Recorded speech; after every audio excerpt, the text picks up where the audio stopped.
The opinions expressed of this show are for entertainment purposes and should not be misconstrued or interpreted as fact. If you have a gambling problem, call 1-800-522-4700.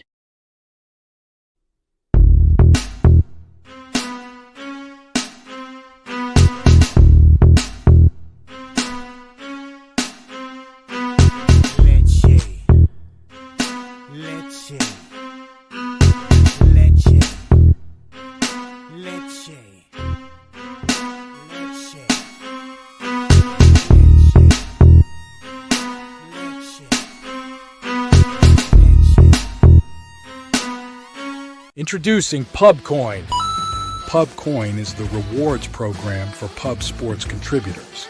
Regular chat contributors share their play of the day, POD, in the YouTube chat, including the phrase POD in their message. At the end of the week, the amount of units earned are converted into Pubcoins. Pubcoin can be used as reward points for prizes, shop discounts, and contests. Hey, what's going on, y'all? It's Mills here, Pub Sports Radio. Do you guys want to challenge the personalities here at Pub Sports Radio? Do you guys think you're better than them at entering in your MMA predictions and picks? Would you want to get paid for it? $100? Here's how you do it, man. You sign up right here at the link below. It's just this easy. PubSportsRadio.com. Enter your email. Pick your weekly picks. That's it. Oh, and you get bonus points if you can predict how they're going to win in what round. Every single week, a new winner's getting crowned. So every Saturday on Pub Sports Radio. So come on and check us out. You can win $100 just for signing up. Only thing you need to do is see if you can beat us here at Pub Sports Radio by entering your UFC predictions and picks weekly. Do it. I dare you. See you guys soon.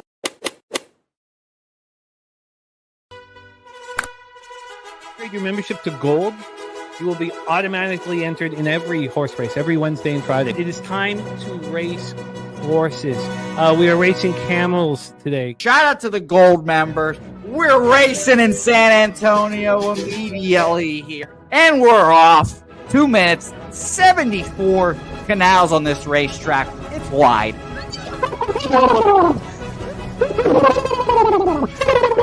We're racing in San Antonio. Matt Wally moving forwardly. Jeff Slaughter in the mix as well. And as is Randall Sheffield, who's put that beautiful nose out front. But it's actually real grass here, Jimmy. Maybe Kentucky bluegrass. Oldie, no! There he goes. Oldie in the lead now. K. Wolf falls back. The horses love it. Sometimes they stop and eat it on the way to the finish line. That's why your horses start so far in the back. Here. Oh, look at Nussflush Allen bursting out here. J-Dub in the mix. Rude Boy up here as well. Jimmy, take it away. There's Oldie. Oldie is moving to the front. We are past the halfway mark in our 2 mile. And there's Ricky Levy. Oh my goodness, he's in the mix here. Jimmy, take it home. This is our first dog race ever. 19 seconds left in the horse race here. It's Fernando Mendoza trying to find the wire. 14 seconds left. Can Fernando Mendoza take this home? Here comes Kenny Can. Kenny Can wants a piece of the pie. Put his schnoz up front. Ricky Bobby, 9 seconds left. Can Donut Silks make a run? Can Res Mall make a run to be $50? Bouquett, you son of a bitch! Here comes Tori Coker. Kenny Can Smoke and Mirrors, Director 97. Home. That is the way. Here comes Jason Meyer, the Eldorado Custodian, Billy Friedrich. Jones one all coming down to the finish. Coin!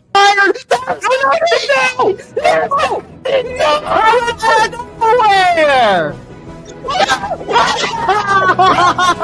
Oh no! Fanatical Jim!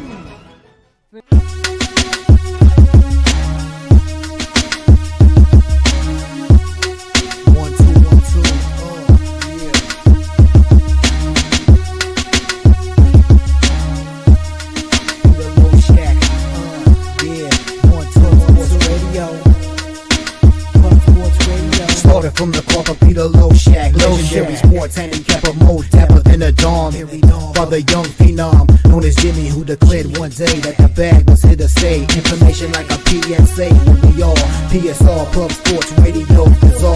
Is a man named Slaughter and he flipped flip the script. No competition in this they quit the trip. But we say we be pubbing. Bet them with the bag and you love it. We want it top 10, we above it. Leche.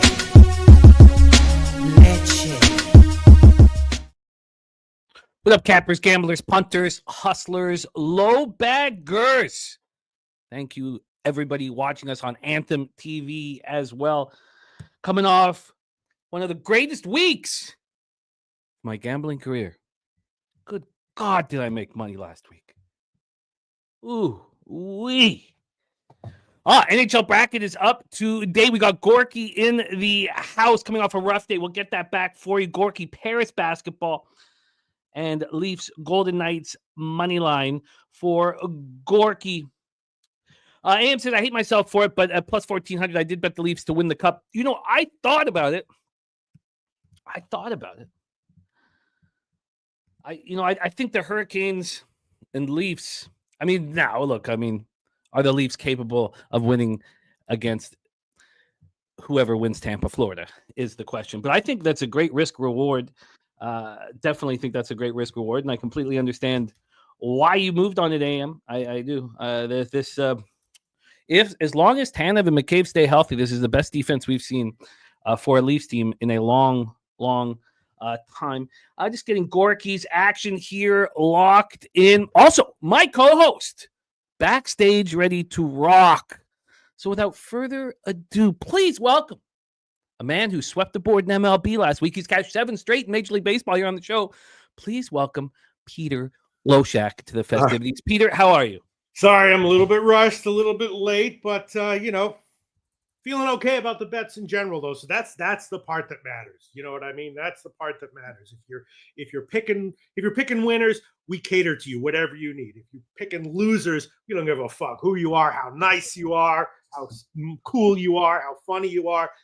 Get off the screen. We don't care if you're on time. Get out of here. No, so hopefully I'll be able to continue to give you the bag is what I'm saying. Well, I'm looking forward to Attack the Card. You coming off sweeping the board in Major League Baseball. Your volume has been down, but your ROI has been up. We got the respect play today. We got Justin McKelvey's action here. We also have AM, who's been bullish on the Tampa Bay Lightning. And I'm coming off a little 3.45 unit night in the National Hockey League as well. Feels very, very good. Pete, this was the best week probably of my gambling career. We're coming really right now. You see, that's how it goes. You know, when I forgot what movie it's from or whoever said it, but when you're never as bad as when you're down, and you're never as good as when you're up. You know what I'm saying? Yes. Hard to remember though. You know? It is hard to remember that, but no, I'm running real nice, man. There's just no other way to put it, Pete.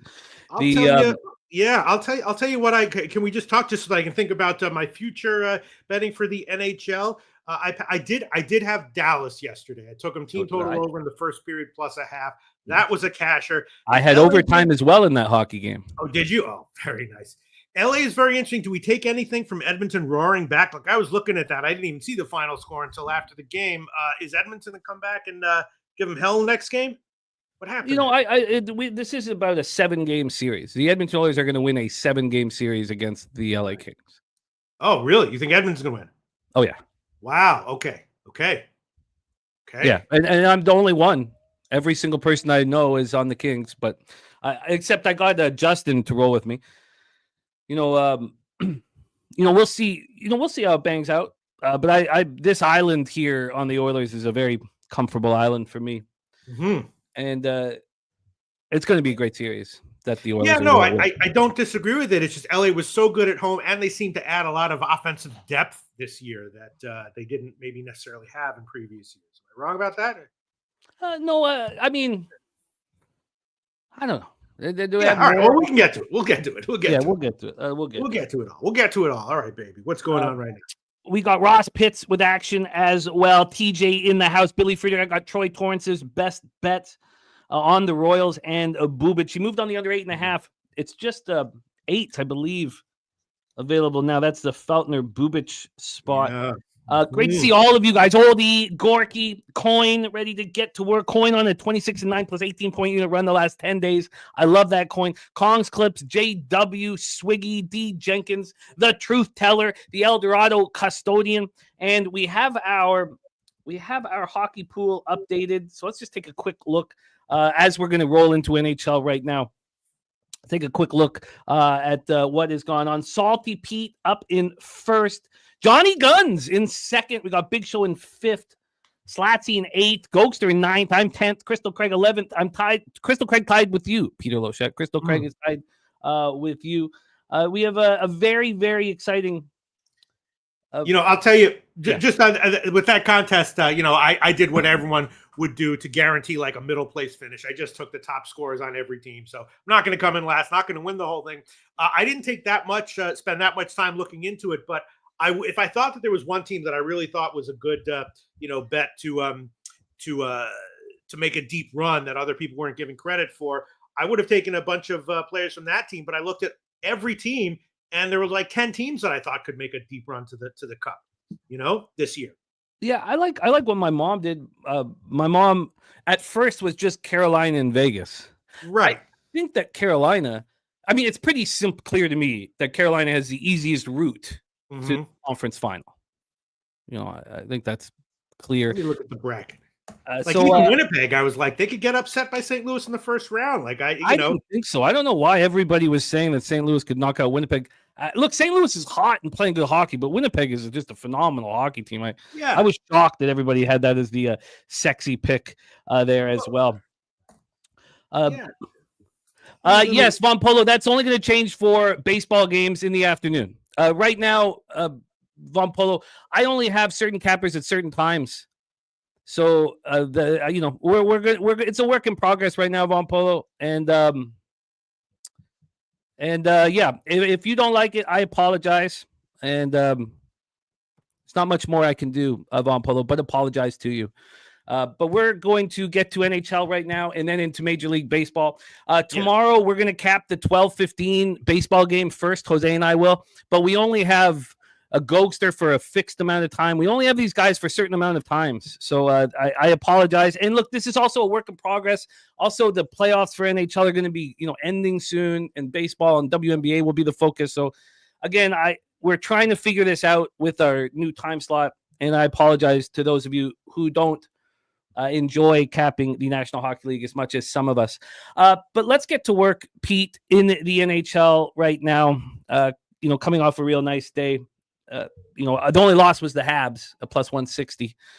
So let's get to work here. I want to preface something before we get into this, and Pete will be setting these games up. And I truly, truly, truly believe this. For everybody capping NHL playoffs and basketball playoffs, it is very difficult to predict an event. It is much easier to predict a response to an event.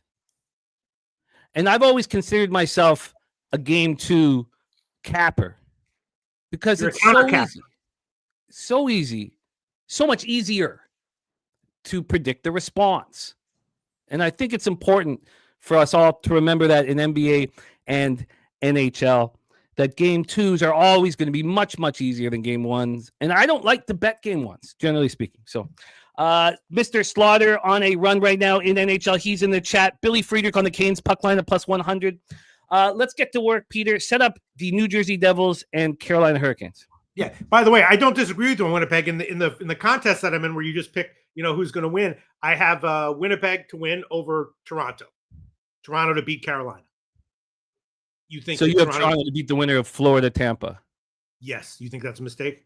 No, not if McCabe and Tanev can stay healthy, and Carlo has proven to fortify that top 4 defense. It's the strongest top 4 defense they've had, and all these guys, Matthews, Marner, they're all maturing and playing their best hockey. So, all right. Well, okay. So coming into we're going to start with New Jersey, Carolina, right? Yes. I said that there were a million teams that I thought could make a deep run, so I didn't choose one. I probably should have done that. One team that I didn't consider and X'd out to start was New Jersey, right? I don't think I took anyone from New Jersey. At least I hope I didn't. And I did have the first game correctly with Carolina and the under. So now we have, the rematch. You're right. The teams bounce back. I did have Dallas yesterday, but 2 different ways. But there's no way I'm taking New Jersey here. For me, again, it's Carolina and nothing. As far as the total is concerned, I'm not sure, but I'm thinking Carolina -1, maybe Carolina team total over, maybe the race to 3, maybe the race to 2. But I don't expect a bounce back here from New Jersey. Yes, I do not expect a bounce back. Well, no, I take that back. I expect a bounce back from New Jersey. Not a win, though. Right. Yeah, I just don't think it's going to be enough. I expect a bounce back. Look, we got Billy Friedrich on the Hurricanes on the puck line. We have Nuke Worker on the Hurricanes and the puck line. And I get it. I believe that the market has, just priced us out here. And I find not, there's, I realized watching New Jersey, Carolina, that this is just going to be very easy. Carolina is playing healthy and inspired hockey right now. And of course they are with Brendan Moore as their coach. So this line's gone from -230 to -263.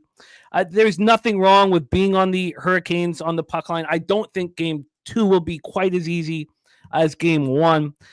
And then I tried to figure out what exactly, will I do here? And I think I'm just going to prepare to have Carolina over the Capitals, really. If the Habs don't knock out the Capitals. There's been no movement on this total. The under 5.5 -125. Billy Friedrich loving the over 5.5 here. I think that would be the spot here. AM says this Devils team since Hughes' injury has been sub 500. They've been dead for a while. But that was not just Hughes. That was Dougie Hamilton being out as well, and he has returned. Markstrom, like I said, as loud as possible, is an average goaltender. The Devils and the Flames both made mistakes picking him up from originally from the Canucks. Freddie Anderson is an average goaltender as well. Both have 900 or 899 save percentages in the regular season. The Devils power play 28.2%. That's not a real number. You take Jack Hughes off that power play, it's 82.7% penalty killing is real. Carolina power play 18.7%. Aho and Svechnikov are just not the snipers that we actually maybe thought they were. And maybe Stankoven is the sniper that the Hurricanes have been so, needing so badly. The Hurricanes absolutely dominated game 1, 4-1 victory. They outshot the Devils 45-24. In all of the victories that we've seen thus far in the playoffs, the victories by margin, no team was dominated like the Devils. So we all saw that. We all saw the same thing. They outshot the Devils 45-24. The Canes are so deep at forward. Yeah. I mean, it's just, I was going over it again last night. I was like, good God, this team has depth, so much depth. I'll go over their lineup right now.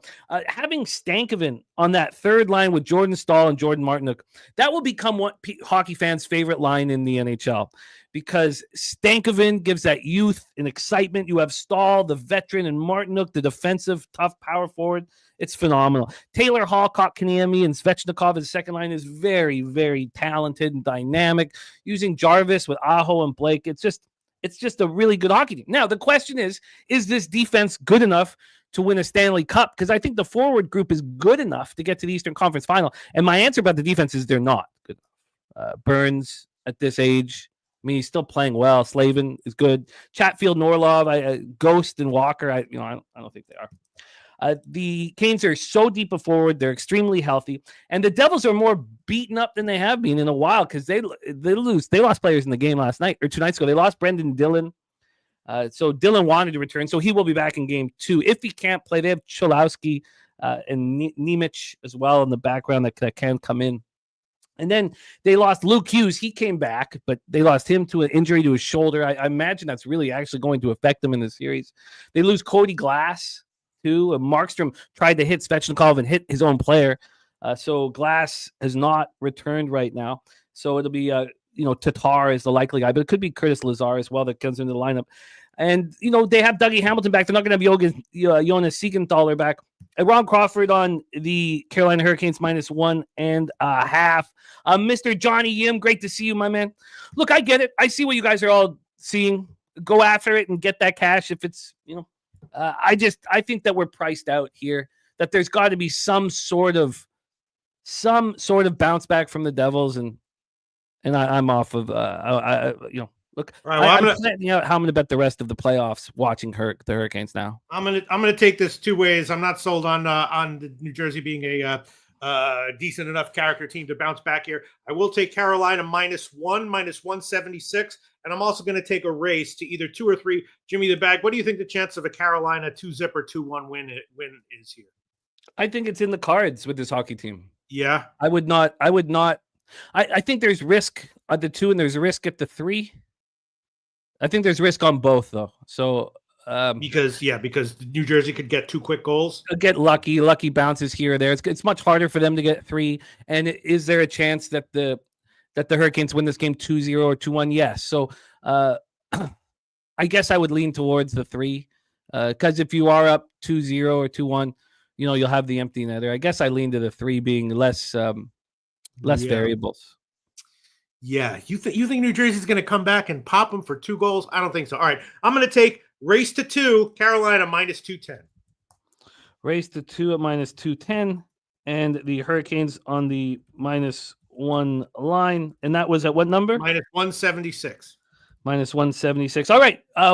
Ron Crawford, liking the new time. I'm happy. Thank you. I love hearing that. We got Tone Miggins levels plays of the day in. TJ saying 80% of tickets, 88% of cash is on the under. And Ron Crawford's play of the day is the Hurricanes -1.5. Let's roll on to the next spot on the board. I'm going to do a little copying and pasting, but set us up here for Ottawa, Toronto. All right, Toronto. Well, I'm a little bit high on Toronto coming into this one. Toronto rolled them in game 1. I had the over on that one. I didn't have Toronto on the money line, though. Leafs did get 3 power play goals in that one. This is a game that seems like it will be closer. I would love to take Ottawa +2 or Ottawa +3 at some ungodly favorite line. They could win it outright. I was thinking about an Ottawa team total over, or maybe even Ottawa winning a race to 2 or something like that. That's what I was thinking here. Yeah, sorry, let me just make sure I got Tone's action. Tone, thank you so much for sending it. Matthew Green says, Devils with nothing to lose now, desperate team. Look, I saw everything that you guys saw, and I can understand the sentiment. It's just not how I want to invest my money here after that. Wine Time Sports in the house. Great to see Wine Time. Wine Time running so hot right now. So, I watched this hockey game and enjoyed it very, very much. Shout out to Just My 2 Cents. $1.99 dono to get us rolling and blessing our action here. Senators, Leafs, Yulmark, Stolar's really playing phenomenal hockey. Andrew G says Yulmark playoff goals games average a horrific 3.50. Then he proceeded to let in 6. Both power plays have been very strong all year long, and both penalty killing units have almost the exact same numbers. And so, of course, look, and TJ says money cash heavy on the over 5.5 when it jumped to 6, huge on the under. I'm interested in the under 6. I want to see how much that's going to cost me at this point. So I'm watching it very closely. I'm very interested in the under 6 in this one. It's clear if you listen to the Ottawa Senators, if they know if they're in the penalty box, they're going to lose this game and lose this series. And they're adamant about not falling into that trap. And shout out to our guy, Nate Dogg, 5 Pub Sports Radio memberships here, blessing our action. Thank you, Nate Dogg, my friend, a great friend of the channel, great friend of ours. Thank you, Nate Dogg. I love it. We have Presidential Minded Kings, Freddie 1, Hater, Major, Lord, Wormus, Dave Beckett, Jerry Davis getting the gifts. Thank you, Nate Dogg. So obviously the elephant in the room is the Matthews-Marner era. They're 1-8 in playoff series. But this is a maturing group. Yeah. This is the best defense they've had, and you could say the best goaltending, even though Stolarz has not really proven it on a scale of this nature. But they looked very good winning Game 1 6-2 at home on Sunday. But if you watch the game, they were in complete control, but they were outshot 33-24. They were out hit 56-30. And as Pete mentioned, they went 3 of 6 on the man advantage. Marner had a goal and 2 assists. Willie Nylander, Johnny Tavares continued to play very good hockey. These are 2 healthy squads, and we're going to get a huge bounce back performance by the Ottawa Senators. I mean, that's pretty clear. Is it going to be enough to win the hockey game is the question you have to answer. And, there's been a move towards the Ottawa Senators. We got down to minus 152 about 15 minutes before the show started. So at that point, there'd been a 19-cent move away from the Leafs. The market believes that the Senators are going to punch back.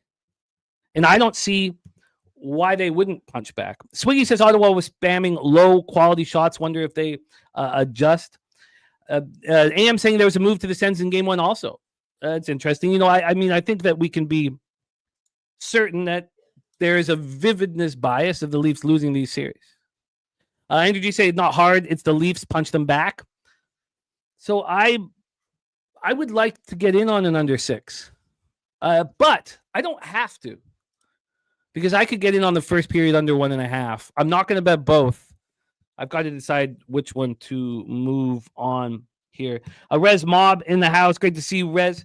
If you were going to move on either of those two, which would it be, Pete? Full game or first period? Yeah. First period, definitely. And I am going to move on Toronto first period team total under 1 minus 190. Judge me. I don't care. I'm taking it. Leafs first period team total under 1 minus 190. Yeah, I'm going to take a little more time here, but I wonder if it's the Leafs team total under that maybe should be attacked.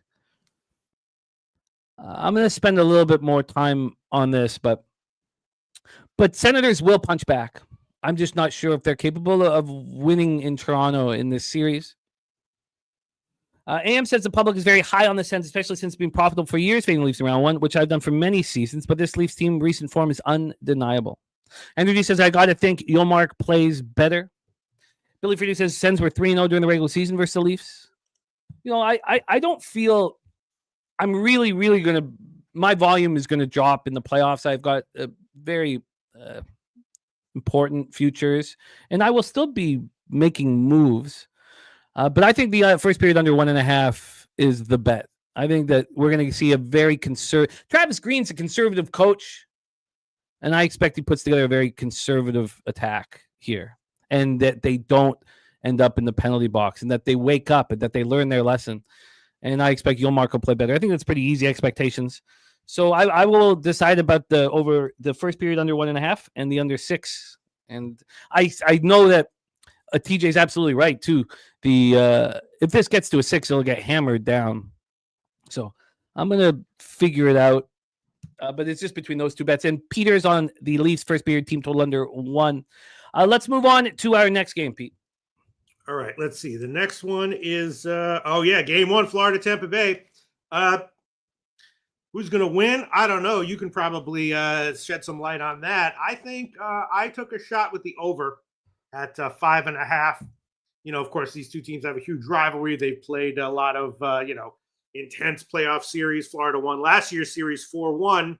In that series, both of the games in Tampa Bay did go over. First two were at Florida. They were 3-2. So I'd be leaning Tampa Bay team total over, but kind of liking the over 5.5. So, like I said in the Dallas-Colorado series, that I will be betting overtime in every game in the Dallas-Colorado series. I will be betting overtime in every game of Florida-Tampa Bay Lightning. The ability for these two teams to score 6-on-5 while down a goal, we talk about is undeniable. And I want to bet the Lightning, but I don't feel the need to, and I want to talk it over. Torrey Coker all over his Panthers. We know that AM is all over the Lightning. We have AM on Lightning to win the series, 4-1 at plus 600. Lightning to win the series at plus 100. Spenny Penny Bombs is on Tampa money line, and he likes that OT look. It's after years and years and years of doing this, you start saying, okay, I've talked about this for too long. I must put it into operation, and that's taking teams like this when they play each other in overtime in every single game of the series, which I, again, got rewarded for in Dallas, Colorado. Those are the only two series that I'm doing it on, even though I came close in Montreal, Washington, which obviously left some cash on the table. But let's talk about this series. Let's talk about this series here and our expectations for it. Right now, the Tampa Bay Lightning are minus 115. They opened up minus 116. When we get to the total here for this one, we have a 5.5. It's slightly juiced to the over right now, minus 110. It did open up at minus 111 towards the over. Just my 2 cents with a Hurricanes Lightning plus 147 a parlay. Billy Freeder says Panthers still defending champs until proven otherwise. TJ says looks like books are opening their arms to Tampa Bay. That's the same. Those are the same numbers, close to the same numbers that I have on action, even though I do want to move on to odds logic with you guys. And that did concern me a little bit. And also, why? Why do I need to bet on a game one? I just, when game twos, especially with this talent level, are so profitable, I just feel like overtime is the only thing I need to press the button on. But we can talk. I can possibly talk myself into the Lightning. So these teams now have played 4 series in the past 5 years. It's been phenomenal. I mean, I was in Florida for one of their series, Tampa, Florida, and it was everything. It was everywhere, every bar, everywhere I went, they were talking about hockey, and I was so excited and blown away. Obviously, the Panthers are looking to get to the Stanley Cup final for the 3rd consecutive season, and they played well in the regular season. 98 points, 47 wins. You know, they played well. The Lightning, of course, won the cup in front of us in 2020 and 2021. Gensel has added so much to this hockey team. And the Lightning know who's eliminated them the last couple of years. They know. When you go into the advanced analytics, there's some things that are undeniable about the Panthers. Their Corsi for percentage is 2nd in the National Hockey League over the regular season without having Tkachuk for the last 2 months. Their expected goals for percentage is also it's 55.04 xGF. That's also 2nd in the National Hockey League. If you are looking for where are the Lightning better than the Panthers, it's just high danger chances. Every other advanced analytics does have the Panthers as a better hockey team than the Tampa Bay Lightning. Not by much, but better. So the issue then is Tkachuk coming back from long-term injury report. Because Reinhart, Barkov, and Bennett are not only phenomenal offensive players, but they're incredible defensive players. And you don't say the same thing about Gensel and Kucherov. I mean, where is Tampa Bay Lightning's advantage in this series? Kucherov led the league in points, but studying Corsi numbers, without Tkachuk, Florida's better. I do believe that with Hedman and Vasilevsky being better than Bobrovsky, and Hedman being the best defenseman on the ice, that the Lightning can win this series. But I don't know if I need, and I have them to win the East from the beginning of the season before the year started. There's other players on the Panthers that aren't talked about enough. Anton Lundell, he's 23 years old. He wins draws 53.9%. You don't see young guys being able to do that. He logged the 3rd most minutes shorthanded, and you just don't hear him talked about enough. But then on the other side, Brandon Hagel and Cirelli are going to play 20-plus minutes every game in this series. And Brandon Hagel was absolutely spectacular this year. He set the NHL record for the most goals without a power play goal. This guy had 35 goals, 90 points, a plus 33, and it was almost all 5-on-5. He's phenomenal. But Oliver Bjorkstrand is week to week with a lower body injury. Glenn Denning has been out with an upper body injury, and if he doesn't play, it's because he can't win faceoffs with the upper body injury. He's a phenomenal faceoff man. And then you have Chafee, who's out as well. The Panthers are healthy. It's just Puyarvi out. So Dennis Garcia says, I bet Tampa, and I think they win this game and series fairly comfortable. Dennis also took a stab with New Jersey Devils, thinks it's too high. I can understand that. Dennis Garcia says, my entire timeline is on Ottawa again, and I have no idea why. They are outclassed. Crazy, all these minus 200 lines, and Toronto's only minus 165. It's cheap. So with all this being said, I'm going to be on overtime, and I'd like to watch a game in the series before I bet aside here. I don't feel like there's a need, Peter. Yeah, I'm going to pass as well. Although that overtime prop, what are you getting on that? Like 230? What are you getting? Well, I usually get, because it's not very good at 365. I usually get between plus 300 and plus 320. I haven't bet it yet. I'll take a look and see what it is right now, but that is my expectation, is to get a plus 3. I'll look it up right now. While I'm looking, I guess it's right here. So let me just grab it here quickly. So again, I'm betting it every game in this series. And right now, and you can get a little bit better offshore. I've just been sending everything in these days. I could probably get 7 cents or 10 cents better offshore. Plus 300, I'm getting at 365. So, and AM says, recent form, I'm willing to bet against the Panthers because I do not think you can just rest your players for last month to plug and play and assume the chemistry is there. The Vegas won the cup doing it with Stone. The Lightning won the cup doing it with Kucherov. So I've moved past that. So let's roll. Perky in the house, ready to get to work. So overtime for Panthers, Tampa, and I've talked myself off of a side. I'm going to be cheering for Tampa heavy, but I've talked myself off of a side. Peter, let's get into our final game in the National Hockey League before we roll into MLB. All right, Minnesota, Vegas. Vegas won game 1, 4-2. And Minnesota, of course, got healthier towards the end of the year. They were terrible at home, better on the road. And this is another one, like the Ottawa game. And this one, I think I might pull the trigger on. Minnesota, huge dog here. I do think Minnesota could win this one outright. That wouldn't be a bad play. But I'm thinking about, team total over, race to 2, first to score, something like that.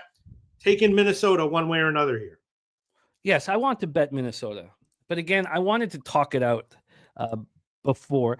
I'll tell you this. So, again, we watched some dominating performances. You guys already know I'm not high on Vegas because I simply don't think they're tough enough.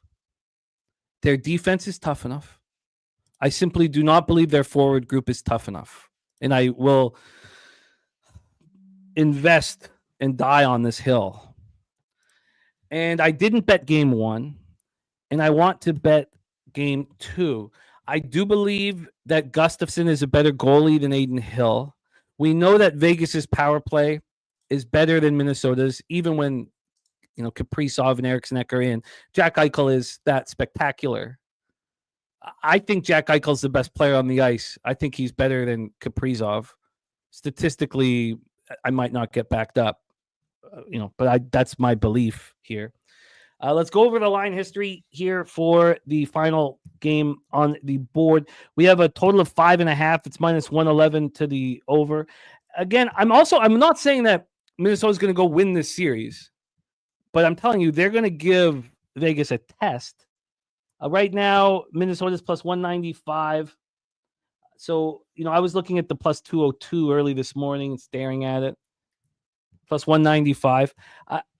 I think there's underlying theme here. So let's talk a little bit about it. So the Knights won game 1 of the series 4-2 home on Sunday. They outshot the Wild 27-20, but they were out hit 54-29. You could say that's because the Knights had the puck more of the time. I don't. I think that they're going to be physically beaten up. They're, Dorofeev, their Hurdles. Now, Hurdles is a bigger offensive player.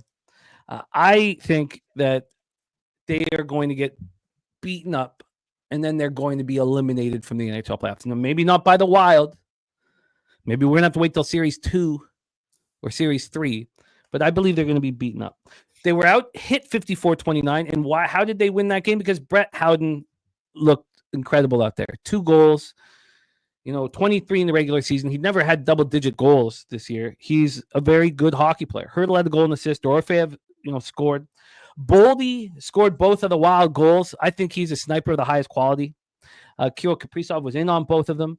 Z Buhm made his NHL debut. I don't know why he didn't play the last game of the regular season if they're going to play him in the playoffs. It didn't make sense. But we have 2 healthy teams, and I think Minnesota can win game 2 and not win the series. Like, I'm not sitting here saying that the Knights are going to be eliminated.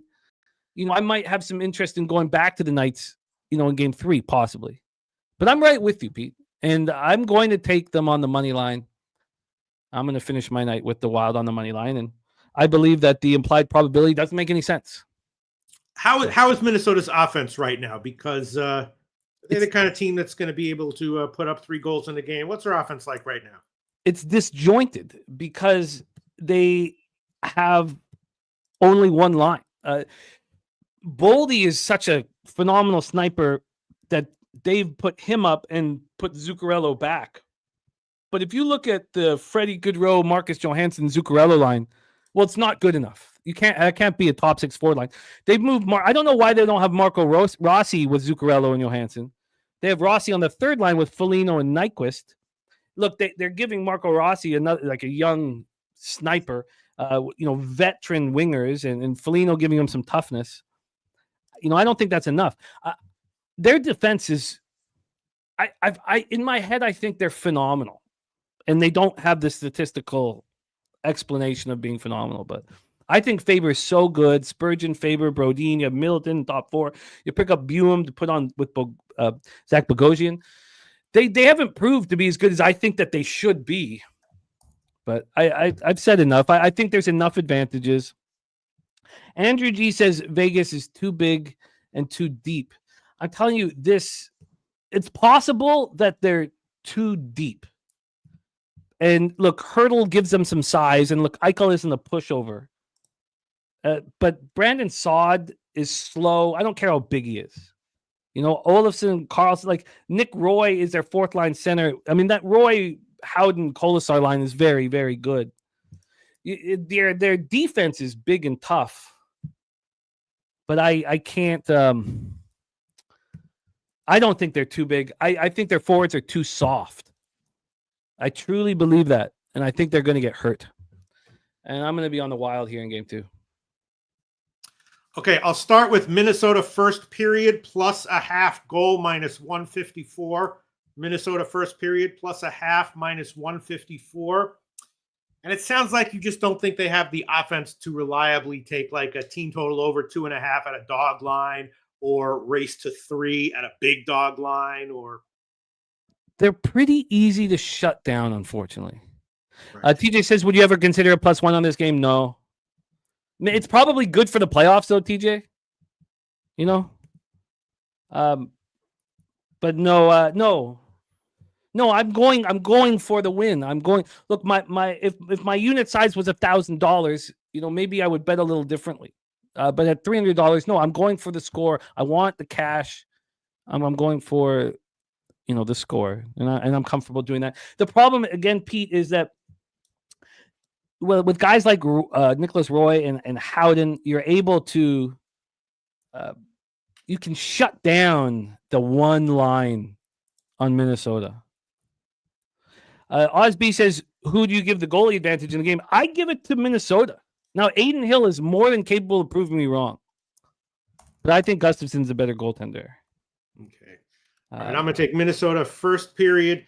2 units, baby. $8.56 to win. $5.56 minus 154. And Jeff Slaughter says he's been killing with these +1.5s. But I will be on the Wild money line. So I've not made any bets yet. I wanted to talk this out. I'm looking. It's been helping in baseball, just talking everything out. Matthew Green said Aiden Hill's so big, so positionally sound, and elevates in important games. I mean, Matthew Green, we used a goaltender that had an .892 save percentage this year over Aiden Hill in the Four Nations. So the smartest men in Canadian hockey chose one of the statistically worst goaltenders in the NHL over Aiden Hill in the Four Nations. Now, obviously, there's intangibles, but keep that in mind. Lucky Lefty in the house here. So let's do a review of NHL. Ronnie Crawford, NHL play today. Carolina Hurricanes. Newkirker on the Carolina Hurricanes. Billy Friedrich on the Hurricanes. Loshak on the Hurricanes. Race to 2 and the Hurricanes -1. I'm not involved in that hockey game. In game 2, we have Loshak on the Leafs. First period, team total under 1 at -190. And I think it's the first period under 1.5 that should be attacked. But I'm going to look at both the under 6 and the first period under 1.5 and make that decision. Peters on the Leafs. First period, team total under 1. Then I'm going to bet overtime in Florida Tampa, and that's it. And then I'm going to be, but I'm going to be cheering on the Lightning hard, heavy. Don't get me wrong. I just would much prefer to bet the second game of the series. And then Peter is on the Wild first period plus a half. And what did you get that at, Pete? Minus 154. Minus 154. And then I will be on the Minnesota Wild money line. And I'm comfortable, if Vegas beats them, I'll take it. I'll deal with it. But I think that the implied probability doesn't make any sense. Minnesota can play with this hockey team. Let me just quick question, Jim. If you really think it's worth a shot with the Minnesota to win at that big dog line, and you also think that Minnesota just isn't reliable offensively to get like a team total over or race to something, and what about the Vegas team total under? Yeah, I think the Vegas team total under. Again, I don't want to double up, and it's more about I think that the implied probability is wrong on the money line. But both the Leafs team total under and the Knights team total under interest me. I will look at that a little more. But I still like the risk reward on the Wild money line. I also think, that if the Wild get off to a strong start, which I believe is in the cards, that if I wanted to take a little of the, I could hedge it a little bit, which I'm not going to. I don't need to talk about it. I'm a Minnesota Wild for me, Pete. I Minnesota Wild money line. I will look at the Knights team total under here. And Matthew Green's cycle did not even get a single point in game one. What happens when he gets 2 points tonight? Do the Knights lose? Look, Matthew Green, it's part of the fun. We're creating our own scripts. Our scripts don't have to be the same. If your script has Jack Eichel going over 1.5 points, then the Knights will win. I think Eichel is the best player on the ice. I said that. But I'm very interested in backing the Minnesota Wild here in game 2 in Vegas. And it's not something that I'm going to necessarily want to do in Minnesota. I'm not, Minnesota Wild, they ended up 23-13-5 on the road. And I know Vegas was 29-9-3 at home. But Minnesota's road record before losing Kaprizov was very good. So good. So, we'll see how it bangs out. I'll be cheering for you guys. Billy Friedrich says Wild first period plus half is closest Wild will get tonight. Knights by 2 or 3. And Matthew Green says he's got 15-unit series bet on Vegas round 1. So I'm you're in great shape. Yeah, you're in great shape, Matthew Green. But I just think the risk reward's there. So Peter, that is the National Hockey League. Are we ready to move on to Major League Baseball? Yes. Well, let's do exactly that. Thank you guys, especially for those of you that don't love the NHL as much as some of us. Thank you for hanging through that breakdown. Let's attack the Major League Baseball card here, Peter. We're all moving in the right direction right now, but this is a marathon, not a sprint. So without further ado, please welcome from San Antonio, Texas, the star of Say Hey Plays, Mr. Jose Bouquett, to the telecast. Jose, how are you? Hello, friends. It's nice to see everyone again. I am probably 10 pounds lighter than you last saw me. My tits still look the same. Perfect. I'm ready to cap. Well, let's get after it. Happy that you are feeling better. Sorry that you had to go through that. Let's get to work, fellas. I fear everyone will catch that disease. It is going around very much. So God bless you all, because you're going to have to make tough decisions in the future. Do you want to shit your pants? Do you want to throw up? Stuff like that. It's going to be great. I just want to win. And Slaughter says, don't ever change those tits. Never, ever. Okay? Never, ever. I won't. All right. Let's get to work, fellas. Peter Loshak in the midst of a 7-game winning streak here on our show as well. Swept the board last week. I've moved back into the black as well. I mean, I shouldn't say, well, it is back to the black because I had 2 good days to start the year. So we're moving in the right direction. Let's get to work. We start at 6:10 p.m. Eastern. The New York Yankees 14-9, 6-5 on the road. The Cleveland Guardians 13-9, 6-1 at home. We're at Progressive Field in Cleveland, Ohio. We have heard action on this. First off, TJ, play of the day. New York, Cleveland, first 5 over 4.5. And that's not all. We have Stacks play of the day on the Yankees over 8. So we have Cappers moving on this one, and AM is also on the over 8, and Troy Torrance on the over 8.5 in this one. So a lot of interest from our colleagues in the chat. Let's set this one up here, and thank you guys so much for rocking with us.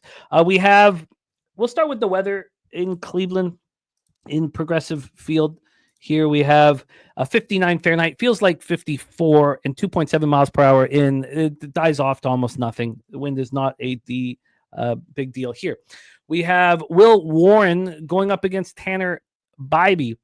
Both pitchers have looked very vulnerable so far this year. Warren only made it through 1 2/3 in his last start. That 6-3 win at the Rays. He has a 1.40 whip, 16 Ks and 15 2/3, but 9 walks to go along with it. Bybee coming off allowing 6 earned runs at the Orioles. He did not look good. He's not looked good thus far this year. 255 average, 788 OPS.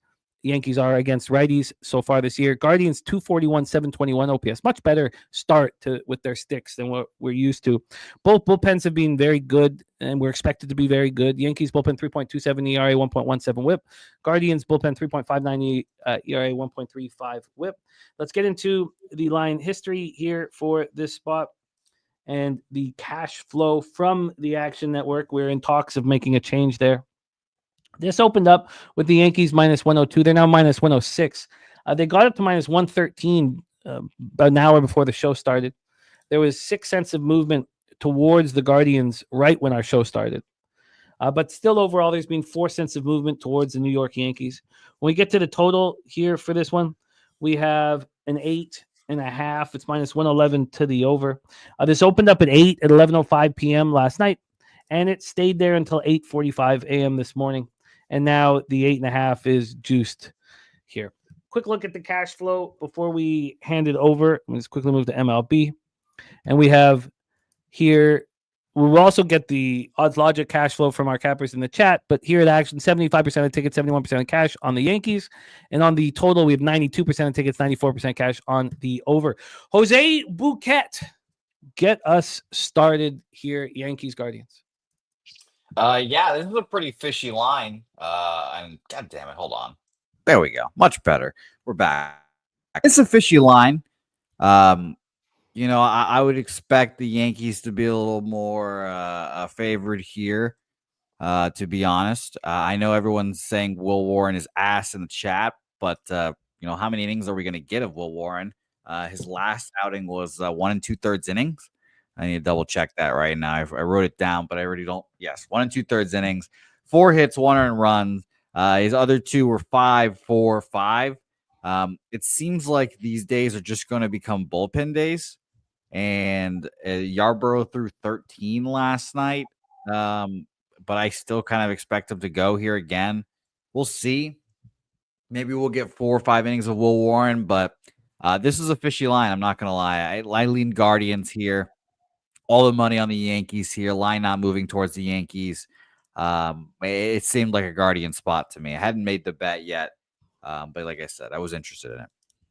Well, let's hear what Loshak has to say about this spot. Justin McKelvey also on the over 1.5 bases for Jones.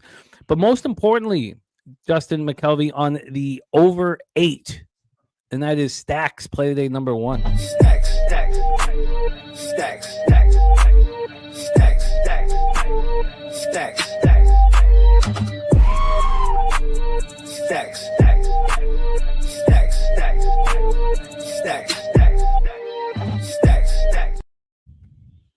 Peter Loshak, your thoughts on Yankees Guardians? Yeah, I mean, I like the over and the first half over, and I will make the first half over official just to be a little bit safe. I will buy down to 4 minus 161, but that's okay. I have reasons for doing that. I will take the first half over 4 minus 161. Oh yeah. Huh? Right. This coming from a guy who's like, I'm not going to do MLB first half totals anymore because I'm so bad at them. Yes. Even if I flip the coin. You have to know what you're good at, Pete. Exactly. No, you're right. You're right, Jose Bouquett. It is a little bit, mathematically, well, we can talk about it, but I'll take the first half over 4 minus 161. I like 4.5 as well, and I like the full game over. And I did take the full game over when it was 8 on the overnight. And as far as props are concerned, yeah, lean to all the Bybee props having a bad start. Over 4.5 hits, under 16.5 outs, and actually a slight lean to Warren over 4.5 strikeouts at plus money. I don't know where it's moved, but that was something I was thinking about. But right now, I think I'll just hang with the first half over. First half over. I'm a little surprised that the first 3 over 2.5 is just very, very slightly juiced. What is keeping you off the over, Jose? I just haven't bet many overs, with the action being as finicky as it's been. I've just seen this total at Bookmaker at 8, which is interesting. And, I don't know. I just haven't thought about it. What I was thinking about, incorporating the over was a Guardians team total over right now. If I want to bet the Guardians and I just want to avoid the hopeful slugfest here that might happen, I think that should be the move here. Now, Pete, you'll be happy. You'll be proud. Mm-hmm. Team total over 3.5, minus 135. Ooh, I'm joining you, Pete.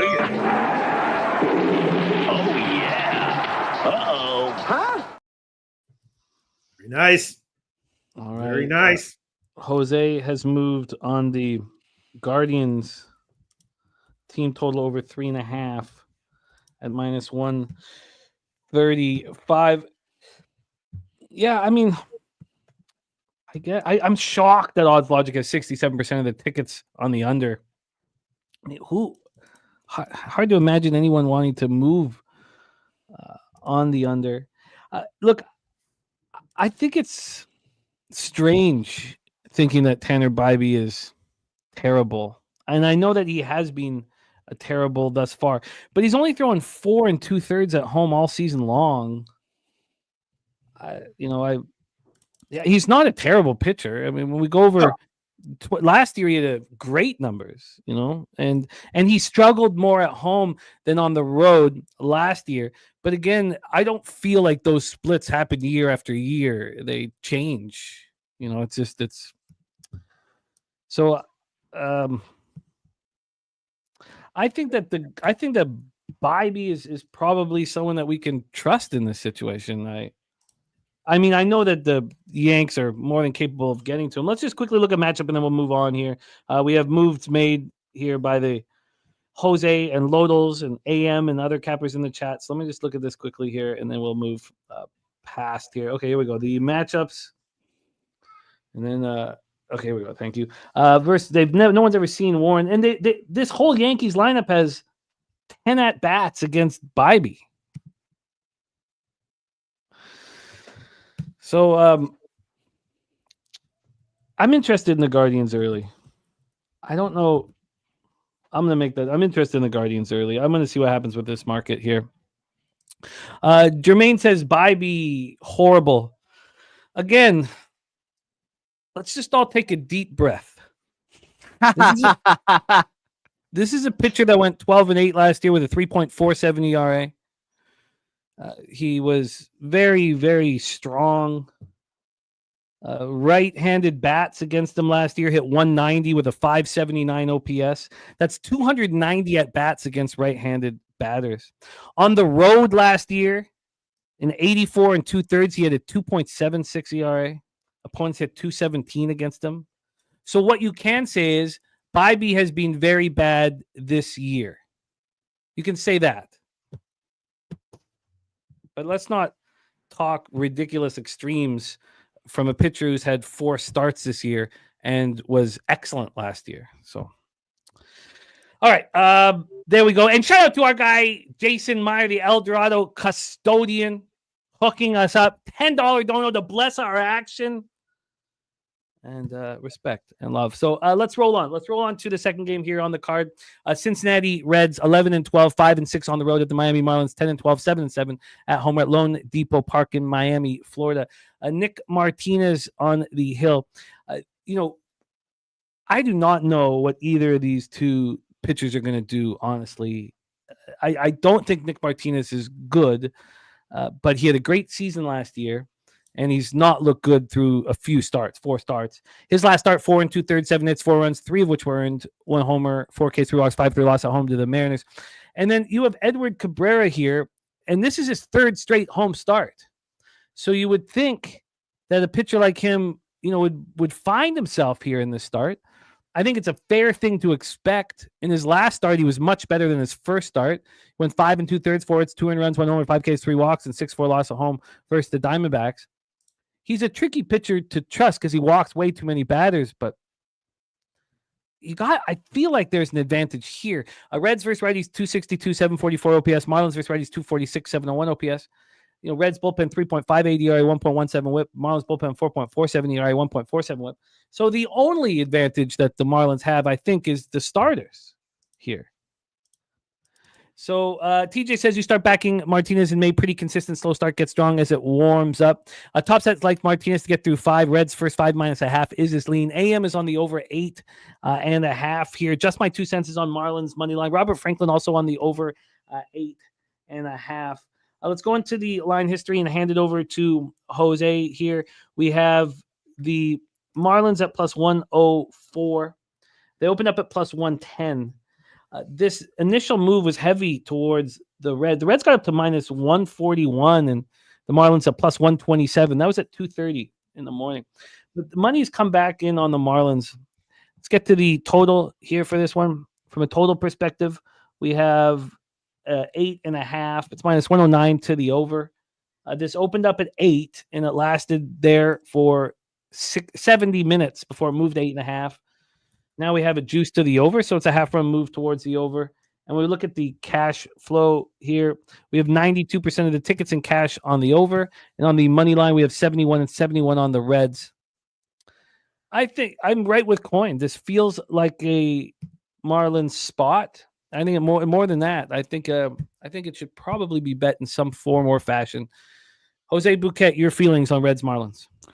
Yeah, Marlins were one of the bets I was interested in today as well.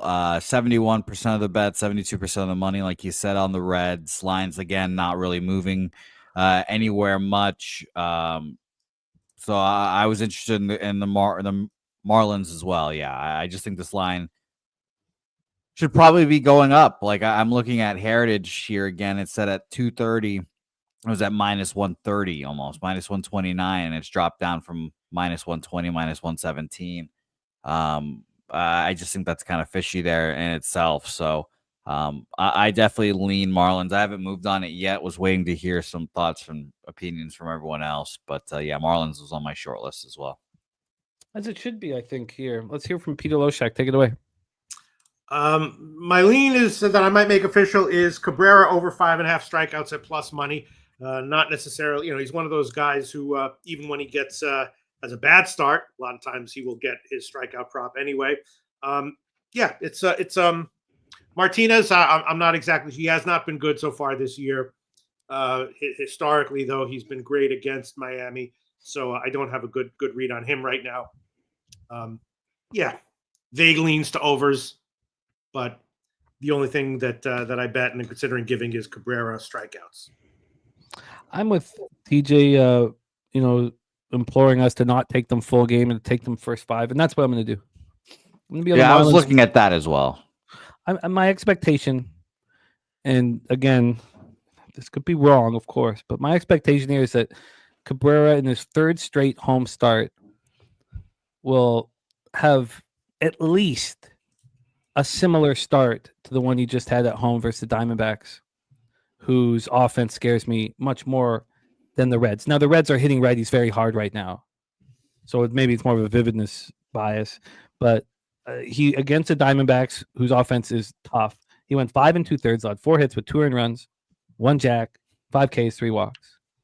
So Rich O is saying that Reds top 10 in strikeouts as a team this year, so liking Peter's plan. I'll make that official.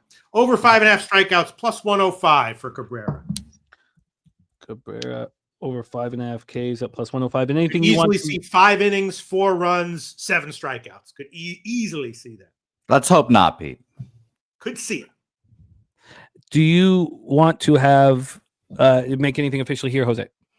Yeah, I bet Marlins first 5 even money. Marlins first 5. So it's going to be a test. I mean, I'm seeing the line. I mean, it's not really moving, I guess, but it's one of those things. I usually bet the full game scenarios in this. But yeah, it's like you said, and like TJ echoed as well. The bullpen advantage here is very distinct. They have a 5 bullpen ERA to the Marlins, and the Reds are borderline top 10 right now. Let's roll on, fellas. 6:40 p.m. Eastern. Next up for us, San Diego Padres 16-7, 4-6 on the road to the Detroit Tigers 14-9, 9-2 at home at Comerica Park in Detroit, Michigan. Slick Nick Pivetta going up against Jack Flaherty. Both pitchers have looked very good so far this year. Jimmy, I'd like to make a personal guarantee that you make a bet in this game. Yeah, I don't know. One thing I was going over, what's been working, what's not been working, and I know, look, there are cappers that have spent years creating models that give them their advantages.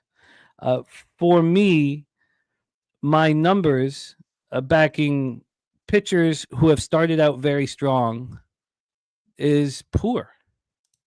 My unders with the pitchers who have gotten off to a good start this year compared to my unders on pitchers who I think can turn it around. Like, that's where I'm cashing all my unders. All my unders are on pitchers who've not been phenomenal to start the year. When I back pitchers who have gotten off to great starts, at this point, my ROI is negative. And so I went back to last year, and it's the same shit. It's the exact same shit. So, obviously, if Pivetta and Flaherty are shoving, the market will give you a lower number, for you to have to get under. But again, this is just what happened. The change for you last year when you went over everything and you broke it down into what's been working, what hasn't. I was like, what? I've got to do that. I've got to do that with every single. So I've been spending a ton of time with just my numbers these days. Let's talk about the weather in Comerica Park in Detroit, Michigan. We have 65 Fahrenheit, feels like 59, 6.3 miles per hour right to left, and then it becomes in. It's just very, very slightly in, but about an hour into the game and then 2 hours in the game, it dies down a little tiny bit, but it becomes fully in.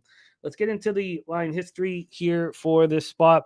We have this total at 7.5, juice to the under. This opened up at 7.5 minus 113 to the under. It got to 7 just before the show started. Now we're back at a fake 7.5. You can either take a heavily juiced over 7 or a heavily juiced under 7.5, depending on your preference. On the money line here, we have the Tigers at minus 118. They opened up at minus 110, so we have an 8 cents of movement towards the Detroit Tigers. Slick Nick coming off very impressive home start versus the Cubs. 6 innings, 4 hits, 1 run, 6 Ks, 1 walk. 4-2 win at home. He's been very good this year. 24 Ks in 23 innings with 5 walks and 1 jack.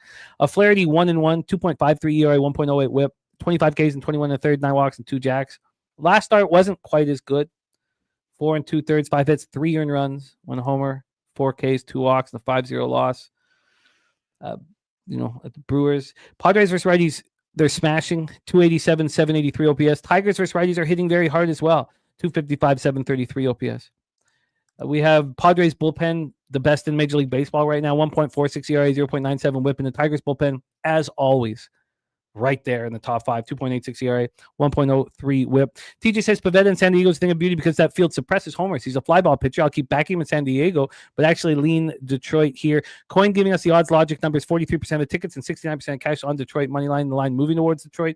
Billy Friedrich has Tatis 7-10 lifetime versus Flaherty with a 1.700 slugging, and Christopher Comentini on Tatis. So is Robert Franklin on Tatis. Robert Franklin also on the Padres money line, and the Chilla says Padres smash. Here we go, Jose. Take it away. Your plan of attack for Padres Tigers. Yeah, I love the Tigers here. Nick Pivetta, big dickhead. We've gone through this before. Fuck him. I think the Tigers take him to task here. And these are the battle of 2 of the best bullpens in baseball right now as well. So, I typically lean under here, but honestly, if I had, I'm betting with just my local right now. If I had to earn runs for pitchers in this game, I would bet that because I just think that Nick Pivetta gets touched up here. I'm taking Tigers money line as my bet officially here. I got it at minus 118. Again, odd logic and our numbers are in action are a little different. 59 and 65 on the Padres here. So I'm very interested to see what happens there. But line moving towards the Tigers here. I like the Tigers. I think Flaherty has a good start here. And like I said, they have two of the best bullpens in baseball going up against each other here, which is kind of fun to see. Padres 1.76 ERA, Detroit 1.84. That is 1-2 in baseball there. So it's very interesting. Yeah, I get it. And Pete, I'm 10-2 in my last 12 first 3 unders, so they've been moving in the right direction for me. But I don't feel. I just don't. I've gone over my numbers. This is a situation where I think these two pitchers are pitching very strong right now. I expect, it to be a nice performance from both, and I don't get them. And I don't need. I like, you guys know, I like fucking bum fights. I like telling people that this pitcher has, I like Griffin Canning, and Quinn I like betting Priester. those guys on first 3 unders. Say what, my man? Quinn Priester. Yeah, I mean, look, those are the spots that I've been succeeding with, not finding aces and taking the first 3 under on them. Take it away, Peter. Padres, Tigers. Yeah, I mean, I definitely am leaning Detroit here, and I'm definitely leaning some Pivetta to have a less good than he's shown so far start. I think I will give Detroit over 4.5. Pivetta over 4.5 hits, just like minus 113 or so. I think I'll make that official. And leaning Detroit full game as well. Yeah, I TJ, think I can get to Detroit with you guys. TJ, by the way, saying that Canning is the shit now, apparently. TJ, what you didn't realize is he's always been the shit, TJ. He's always been the shit. Maybe not statistically, but as a friend. Let's see. We got Jose on the Tigers. Pete. Minus 118. Tigers minus 118. And we have Pete very interested in. Well, I'll make that official. It's I don't like there's a sharp offshore that has it kind of juiced to the under, but I'll take that line for now. Over 4.5 hits, Pivetta minus 101. If he holds them to 4 or less, I'll eat the 1.01 units of loss. Pete, question for you real quick. Yeah. The majority of your baseball bets now are prop bets, huh? Yeah, the market freaking back in the 70s, they didn't even have totals. I don't even remember when they invented totals.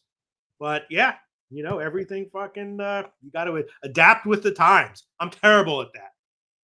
Jesus. So you're telling me you witnessed the birth of over-unders? God, Pete. No. That, I'm about to say you sound ancient right I heard now. about it when I went to the inaugural Hall of Fame ceremony. And there was with your buddy, whatever the fuck his name is. I already forgot his name. Inducted into the Sports Betting Hall of Fame because he friggin' invented totals. What a genius! You're like, he invented totals. All right, okay. He invented totals. Invented totals. Yeah. Wow. Okay. All right. Oh, luck and when you're born makes a huge. This is as important as anything else in life. I think I'm leaning towards a first 5 over. Now that I sit with this for longer. I like the first 5 under or first 5 over, excuse me. And then once Nick Pivetta gets out the game, you bet an under because then the bullpens come in and Flaherty won't probably be far behind him. All right, here you go. SW15H said, LOL, Pete had the +5 on David versus Goliath. I mean, that's a good line. It's a good line right there. Saturated, we banned first 5 unders. First 5 unders. Not first 5 overs, just unders. Okay, I haven't bet many first 5 overs, but it was just the unders. This is like your second one, right? Second or third. And I think I'll double check. I've got my action up here, my spreadsheet's up here. So, okay, let's roll on. So Jose is on the Tigers, which I have some interest in. Both pitchers have been hit hard by the opposition. Look at Detroit's numbers against Pivetta. They're great. They're very, very good. And look at the numbers against Flaherty.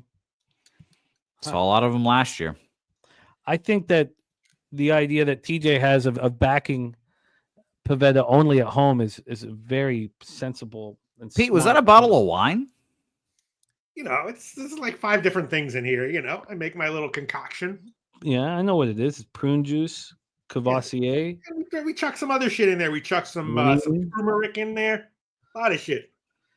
Troy says, why is this total 7.5? Oh, the total's right. You have a pitcher, both pitchers with basically combined a 1 WHIP and a 2 ERA.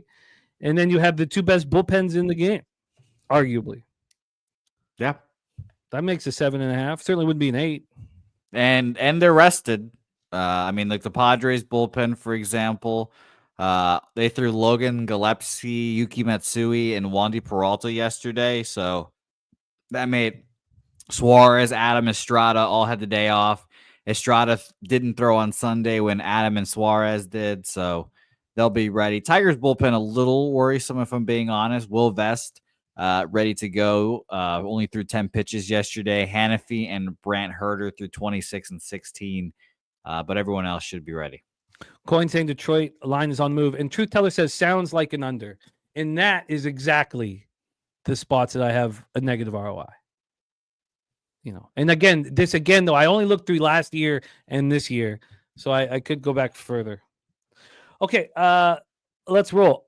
Shout out to my guy Robert Cherry in the house.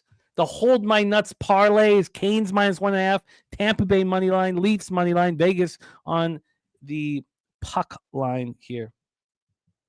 We roll on 6:45 p.m. Eastern. We have the Baltimore Orioles 9-12, 4-6 on the road at the Washington Nationals 9-13, 5-4 home. We're at Nationals Park in Washington D.C. Let's get into the weather here in D.C. 78 Fahrenheit, feels like 75, 5.4 miles per hour in. It starts dying off and then it becomes like straight in. It's left to right, slightly in to get started here. Mitchell Parker's been so good this year. And Dean Kramer did not look good until he had a home start. And now he's back on the road. Let's get into the line history here for the spot. We have a total at 9, -115 to the under. This opened up -103 to the under. So we've had 12 cents of movement towards the under. On the money line here for this spot, we have the Nationals at +121. They opened up at +122. Surprised with Mitchell Parker at home. The line's not moving towards them. The Orioles have been unable to hit lefties. 184 with a 5.12 OPS thus far. And Parker's looked dynamite. He's 2-1 with a 1.85 ERA, 1.11 WHIP.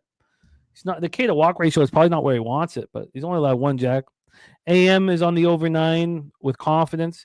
Nats are only hitting 236, 94 OPS versus righties, and both bullpens have really struggled, especially the Nats bullpen, the worst in the league, 7.19 ERA, 1.79 WHIP. Orioles bullpen's been ugly too, 4.59 ERA, 1.58 WHIP. The question is, what do we get from Dean Kramer? We saw him in 3 road starts, look terrible, come home and look great. Well, now he goes back on the road. He certainly is a question mark here. Let's get into the did I do the cash? Let's just touch on the cash flow here from action, and then we'll hear Jose and Peter's plan. 92 and 92 on the over. We'll get Coin to give us the odds logic numbers, and we thank you so much for that, Coin. It's extremely helpful. And then we have 54% of tickets and 51% of cash on the Baltimore Orioles.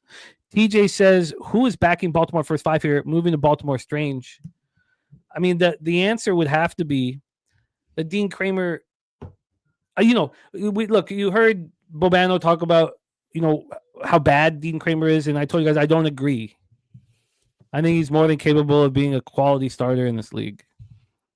But his numbers have not proved me right, and they proved Bobano right thus far. Jose, take it away. Orioles, Nationals.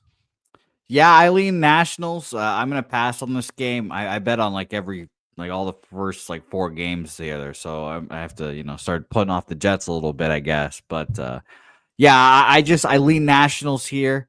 You mentioned the Orioles, how bad they've been against lefties. And the Orioles starting rotation as a whole has been historically bad to start the season.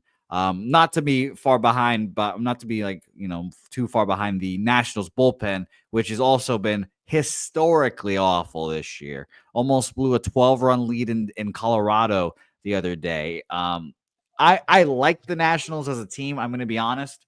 If they could somehow find together a couple of bullpen arms that could be serviceable, they could be a lower to 500 team.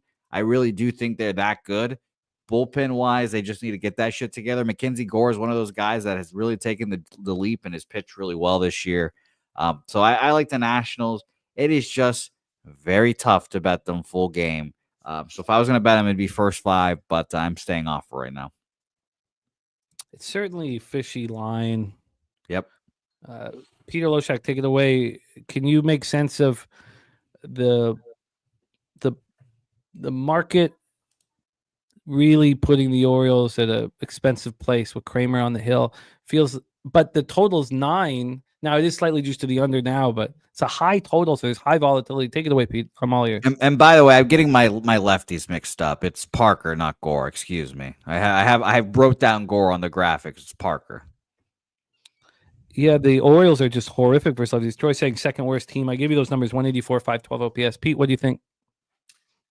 Yeah, it's definitely a weird game. First of all, it makes me a little bit nervous. I like the hit prop more, but I'll add on Pivetta under 6.5 strikeouts minus 137. You can add that one on there. This one is and then that's also they seem to have a fundamentally pretty crappy bullpen right now as well. So I don't know. Maybe if Baltimore is down early, take them live. Weird game pass for me. But if Baltimore's down early, I'd certainly think about betting them live. I guess I have some interest in the Orioles, but I don't know if I can get there. And I have to take them on the -1 line. All right, let's roll on. We got a bonus play from our guy, Dougie Wise. Rudy Gobert under 10.5 points at -130. You'll be on that. Oh, no, I'm done. Oh, okay. Well, that's a little tease, I guess, for later. I took all that fucking money. You took your ball and you're just going home. And I didn't have to. I could have made money again yesterday. Yeah, that's why. Okay, fair enough. We'll talk about it later. That's great. Took all that fucking money. Oh, good God. Pete, I made 17.3 units in NBA on Sunday. No shit. 6:45 p.m. Eastern with the Seattle Mariners 12-10, 4-5 on the. I was so drunk. Too. I was so drunk. Oh, yeah. By the way, how was your correlation? Is not causation. Correlation is not causation. Please regale us of your tale of your Blue Jays adventure. Helga and I were enthralled at your kimono thing, whatever that fucking thing is called, with your thing of Jameson. That was really, really funny. I got a great laugh out of that. Yeah, we'll talk about it when we talk about the Jays. 6:45 p.m. Eastern with the Seattle Mariners 12-10, 4-5 on the road to the Boston Red Sox 13-11, 7-4 at home at Fenway Park in Boston, Massachusetts. Take a look at the weather here. 72 Fahrenheit, feels like 66, 8.9 miles per hour to right field, dies down to 7.2 miles per hour. We have Bryce Miller going up against Brian Bayo. We won't use the nickname that Jose has for him. Bryce Miller, 1-2, 3.43 ERA, 1.33 whip, 21 Ks in 21 innings, 10 walks, and 1 homer. His last start, 5 innings, 3 hits, no one runs, 8 Ks, 2 walks, and a 5-3 win at the Reds. Bayo is not look good in 4 rehab starts. I don't think that's too big of a deal. I mean, he did 21 strikeouts and 4 walks over 14 innings. He had a high pitch count of 71 during his rehab assignment. Mariners versus righties, 229, 735 OPS. Red Sox versus righties, 247, 726 OPS. The Mariners numbers have gone way up after looking poor after those first 2 opening series at home. The Mariners bullpen very strong, 3.30 ERA, 1.33 whip. Red Sox bullpen, question marks around it, but probably better than their numbers indicate. 4.46 ERA, 1.24 whip. There's Paco Healy in the house. What up, Paco? Oh, Healy? wow. It's been so long. Nice to see Paco. Great to see him. All right, let's touch on the situation here. We'll go through the line history and then hand it over to Jose and to Peter. From a money line standpoint, we have the Red Sox at -120. They opened up -128. So a slight move towards the Seattle Mariners. When we get to the total here for this one, we have a 9, -105 to the over. This opened up -106 to the over. We had a 1 cent move towards the under. So very little movement to speak of in the total. We have 66% of tickets, 56% of the cash on the Boston Red Sox. And we have 96 and 97, if we're to believe that, on the over. But we have 58% of tickets and 64% of the cash on the under, according to Odds Logic, which is what we should be listening tour following. 53% of tickets, 33% cash on the Seattle Mariners. Wine Time says Red Sox smash. He's loving the Sox here. And there's our guy, DC Capper, in the house. Jose Bouquett, take it away. Mariners, Red Sox, Fenway. Yeah, shout out to Brian Bayo. Great. One of the main focal points of the Red Sox documentary. If no one watched it, I'm sure no one did unless you're a Red Sox fan. Good time. Kind of a good indicator, and gave me an indication of why he kind of struggled at points last year. He still had a pretty good year, but we expected his ERA to be better. Dude was a 24-year-old guy, and his family couldn't come to the U.S., doing this all by himself, new contract, probably a little heavy on him. Family now in the U.S., thankfully, so shout out to him. I think he's primed for a good year. I wasn't worried about the minor league earned run numbers, like you said, Jimmy. I was very much more focused on strikeouts and walks, and you just mentioned that. It was stellar. Do I want to back him in his first start or back? No, I typically don't want to do that for any pitcher. But I can see why people are on the over here. Paco, it's on Netflix. And I think the Seattle Mariners is not a bad team. They've got the best catcher in baseball now in Cal Raleigh. So I leaned over with you guys. I'm not going to be on the Red Sox with this one.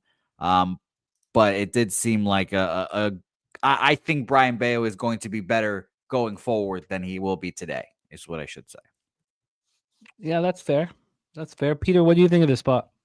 Well, I guess I'm going to pass because if it's his first start. Jose Bouquett, how closely have you looked at how Bayo's doing right now in terms of his? I know his velocity is fine. His minor league starts, how are they? Appearances. I can give you his strikeouts and walks. He's had, like I said, 4 earned runs, 3 earned runs, 1 earned run, 4 earned runs. It's just, on the surface, not good, but 7 strikeouts, 1 walk, 1 hit by a pitch. He gave up a home run in that start, which is not ideal. The only one he gave up. 5 strikeouts, no walks, 4 strikeouts, 1 walk, 5 strikeouts, 2 walks. And I believe his velocity is actually up from last year as well. Yeah. So that's another good sign. I think he's fully physically ready. And I just think that this first start, get him back in here. There's another thing in the documentary. He's kind of a little immature. Obviously he's 24 years old. He's a little immature at times.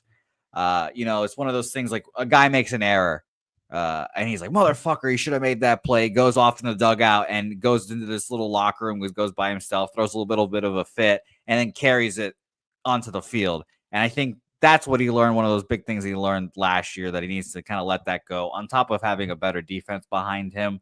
And no confirmed lineups yet, I believe. Jimmy, I'll refresh my RotoWire here real quick. But Connor Wong also is not a good defensive catcher and not good at calling pitches. Brian Bayo complained about it in the documentary, did not like it. And I'm very interested to see what my man Carlos Narvaez will get to do with him. So, like I said, I think he has a good start, a good year. I will be backing him. Like I said, I think this is one of the horses that will get the Red Sox to win this division. But I'm just worried first start jitters. This is a good Seattle Mariners team. And Bryce Miller, who we've not talked about at all, is very good.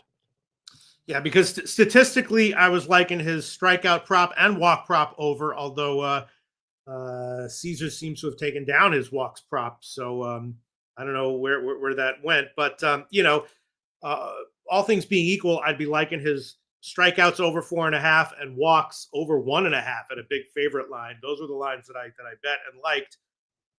The strikeouts were okay. His velocity's good. Yeah. How deep is he likely to go here? His 5 innings. 5 innings max. Yeah, I'd say 5 innings max. Yeah, I'd be a little surprised if he went 6. I'm gonna hold off on it. I'll be surprised if he goes 5. Yeah. So, especially because the Red Sox bullpen is fully rested. Slayton and Chappie threw yesterday. Ugh, God, I called him Chappie. Disgusting. Slayton and 44 threw on Monday. That leaves, Weissert, Bernardino, Whitlock, he's only threw 15 pitches Saturday, 2 days off. He'll probably throw 2 innings today as well. So it's probably 4 or 5 innings of Bayo, 2 innings of Whitlock. They'll throw, I guess, Winkowski because he hasn't thrown in a while, but I wouldn't be surprised at all. And by the way, 44, the closer for the Red Sox, does not throw on back-to-back days. That's like a hard, fast law. He is an old man. He does not do it on back-to-back days. So make that note for what you guys will. Yeah, even at 5 innings, I'd be leaning Bayo over 4.5 strikeouts, but I will hold off for now. All right, let's roll on, fellas. We got a big one at Citi Field in Queens, New York. Philadelphia Phillies 13-10, 4-6 on the road. New York Mets 16-7, 10-1 at home. You look at the weather to get us started here in New York. 73 Fahrenheit, feels like 66, 8.9 miles per hour, left to right across the diamond. After a couple hours, it's very slightly in, but just left to right across the diamond. We have Christopher Sanchez, the lefty, going up against my friend Griffin Canning. Let's get to the total here. We have an 8, minus 107 to the under. This opened up at 8. It did get up to 8.5 at 3 this morning and back to 8. Overall, we've had 7 cents of movement towards the over. On the money line here, we have a minus 130. It's opened up minus 123. We've had 7 cents of movement towards the Philadelphia Phillies. When I get to the cash flow here, and this is AM said the only game that he's passed on the card, says if this gets to 7.5, will be on the over. 80% of the tickets, 95% of the cash on the Phillies money line. I think that this is the type of situation that Sanchez is going to be vulnerable in. We have 84% of tickets, 80% of cash on the over, and we have 53 and 57 on the Phillies. I'm interested in attacking these pitchers and just Sanchez and Canning. I know that the Phillies bullpen has been very bad this year, 5.80 ERA, 1.53 whip, but that's not really what I want to attack. Mets bullpen's been excellent as well. Sanchez coming off 6-4 win at home over the Giants. He's been very good. And yes, the Mets are only hitting 226, 60 OPS for lefties. But if you go through the history against Sanchez, they're all over him. They hit him hard. We're not, in Philadelphia. We're not in his comfort zone. And the only argument would be, look what the Mets are doing against lefties this year. But, Taylor has a homer. Marte has a homer. Alonso has a homer against them. Marte hitting 364. Nemo hitting 308. These guys have gotten to him. And Lindor hitting 3 for 9 against him, 833 OPS. And then these numbers against Canning, Schwarber is 1 for 2. We don't have many at-bats. Canning spent his whole career with the Angels. So, yes, to me, the first 5 over looks extremely appealing at this point. Let's hear from Jose Bouquett. Jose, your plan of attack. Yeah, this is going to be another stay-off game for me. I do lean Mets here, honestly. It's going to be a little tough for me to back the Mets, like you just mentioned, because of how bad they are against lefties so far. And I think Christopher Sanchez is taking another step forward and being a premier lefty. However, Jimmy, I will just say in the month of April, they are 101 plate appearances, so small sample size, 114 weighted runs created plus against left-handed pitchers so far. So I agree. I think it's a little tough. There are 90 weighted runs created plus for let me actually update this real quick because I need to put up more of the bats. They are now at 91, 144 plate appearances for the full season. But smaller sample size in this month says they're hitting them well. I agree with you. All the money here again on the Phillies.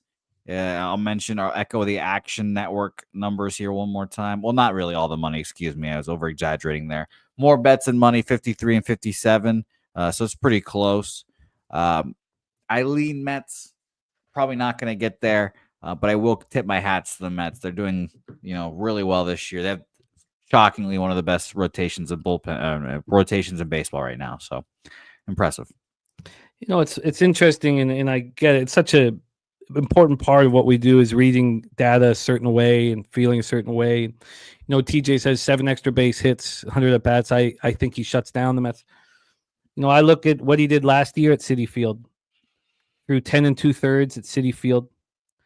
He allowed 10 hits, 5 earned runs, 1 home run. He struck out 12 and walked 8. And that's not a K to walk ratio of an elite pitcher. It's because we know his comfort zone is at home.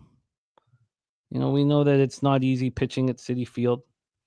Yeah, I'll give you the game logs, by the way, in those starts. 12-2 victory last year, 5 innings, 3 hits, 2 earned runs, a home run, 7 Ks, 5 walks, like you mentioned. And then his first start against them at the Mets last year, a 5-4 win in 10, 5 2/3, 7 hits, 3 earned runs, 5 Ks, 3 walks there. Undefeated against them last year, only 3 starts, but yeah. Yeah, I mean, I feel like I think both these pitchers can get touched up. And I'm interested. I just like to quickly look at the line history. Peter, your plan of attack here. Sorry, I was looking at Bryce Miller. I really wanted to take the over 1.5 walks, but I don't understand why the line's gone down. Yeah, this one, lean Mets, Sanchez under 5.5 strikeouts, liking that one. Maybe Canning over 4.5 hits, but definitely liking Sanchez under 5.5 strikeouts. Lean Mets, and full game, that is. That's what I'm thinking. Yeah, Rez, it's fun how certain things trigger certain responses.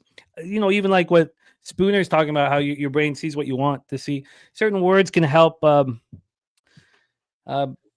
no, I get it, my man, and I love capping with you. I'm very interested in this first 5 over. There was a 12-cent move to the under over the last hour and a half. It's come back 2 cents, but I'm curious to see where this ends up. But I think we can take advantage of the statistical analysis of these two pitchers so far this year. And somebody might be sitting there going, well, that makes no sense. What's the use of the numbers? But I don't think that, Sanchez has good numbers on the road right now. Jermaine says, I wonder why Sanchez K-prop so low, 5.5. That's questionable. Under maybe the play. It has gotten bet up a little bit recently.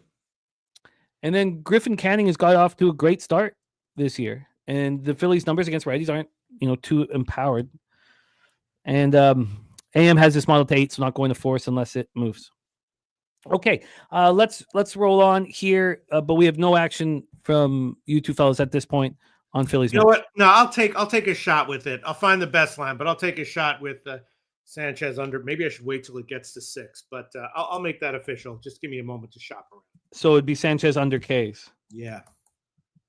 Mr. Spenny Penny Bombs in the house. Castellanos over homer at plus 575 and RBI plus 155. Let's roll on, fellas. Next up for us is Cardinals Braves. Do we have a listed pitcher? I haven't seen one. I had odds, but not pitchers, obviously. Let me see if we can find a listed. Yeah, no. All we know is it's Palante. We don't need to spend too much time here. And so let's roll. We have Palante, who has seen the Braves quite a bit, and they've got to him. And I don't know exactly what to make of Palante, honestly. AM says St. Louis Atlanta over was free yesterday. Ronnie Lofton on Riley over 1.5 bases. Palante 2-1, 3.22 ERA, 1.07 WHIP, 15 Ks and 7 walks, allowed 3 jacks. He's coming off of a 4 earned run start over 6 innings, 7 hits, 1 homer, 2 Ks, no walks, and a 4-1 loss to the Mets. The Braves don't have power against righties thus far, and the Cards bullpen has been very questionable. 5.08 ERA, 1.41 WHIP. The Braves bullpen 4 ERA, 1.17 WHIP. We'll get better as the season goes on, and I think is a top 7 or 8 bullpen in Major League Baseball. So we talked about. Oh, we haven't talked about the weather. We have light rain and rain throughout this game. I wonder, does RotoWire might not even think this game goes. So we'll see if it goes. Jerry Davis looking at Cards first 5. AM on the over 8.5.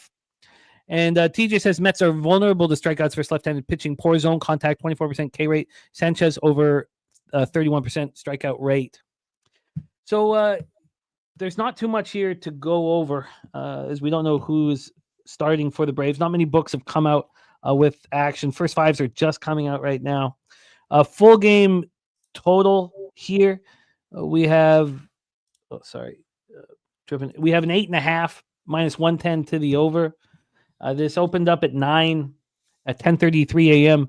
and moved to 8.5 after about an hour.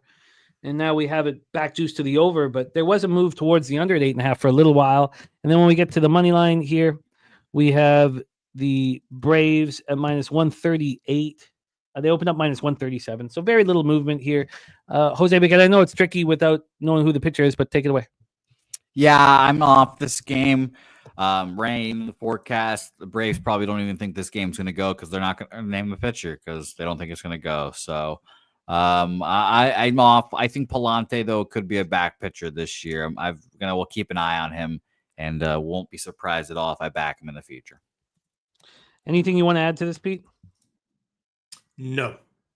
Let's roll on. 7:40 p.m. Eastern with the Chicago White Sox, 5-17, 1-9 on the road. The Minnesota Twins, 7-15, 4-5 at home. We're at Truist Park in Atlanta, Georgia. We have Davis Martin going up against Bailey Ober, and AM says the game will go. So, if when we find out the other pitcher, we can maybe do a little more due diligence. Davis Martin coming off an 8-0 loss at home to the A's, went 5 1/3, 8 hits, 4 runs, 2 homers, 3 Ks, 1 walk. That was one of the games that I believe the first 5 did not cash, but the first 3 cashed. We have Bailey Ober coming off a 6-3 win at home over the Mets. Look, obviously the Mets are very expensive here, and the Twins, are very expensive here and unlikely to warrant a bet.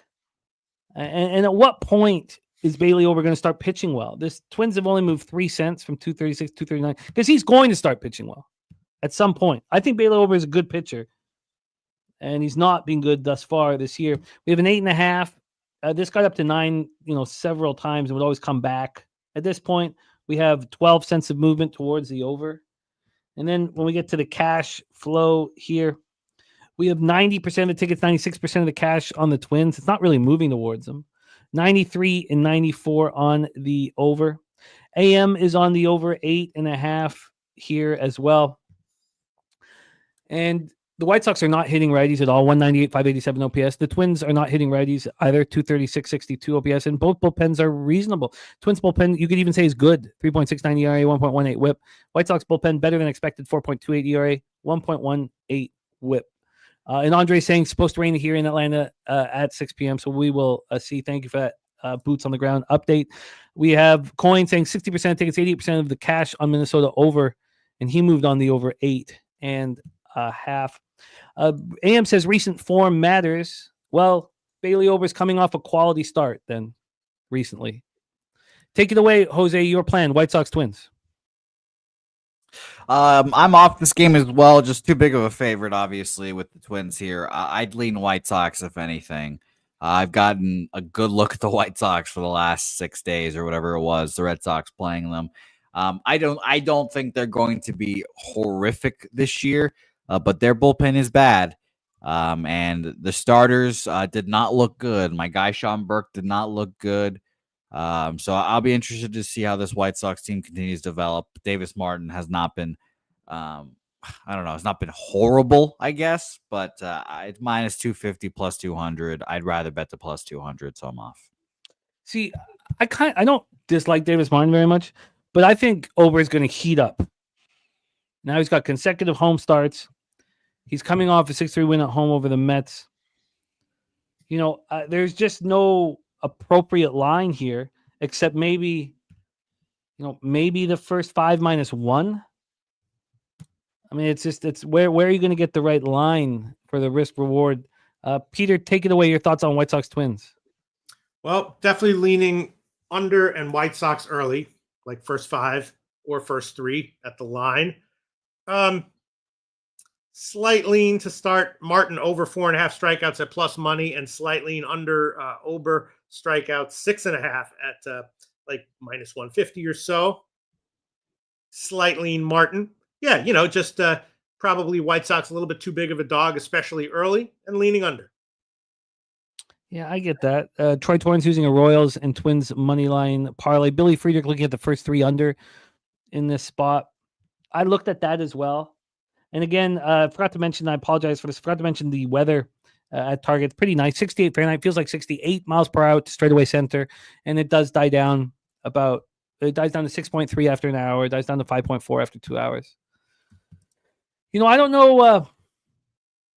I can't take the Twins first 5-1. They're still VIG.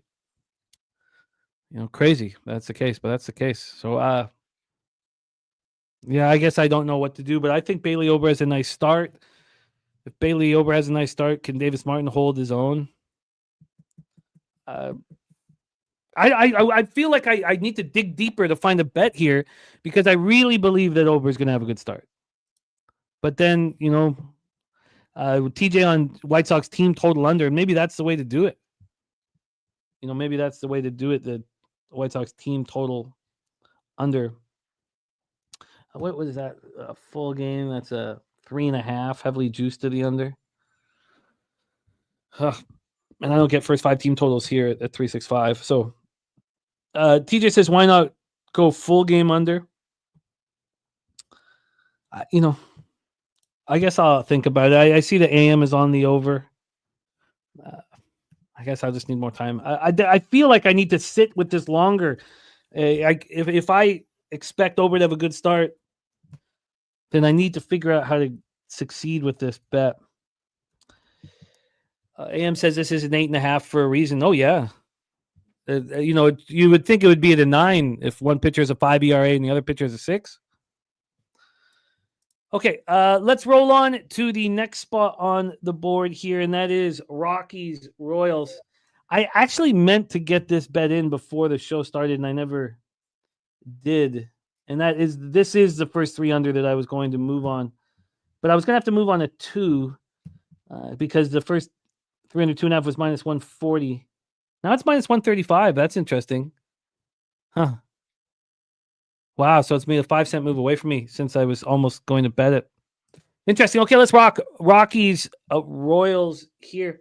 Let's get into the weather in Kansas City.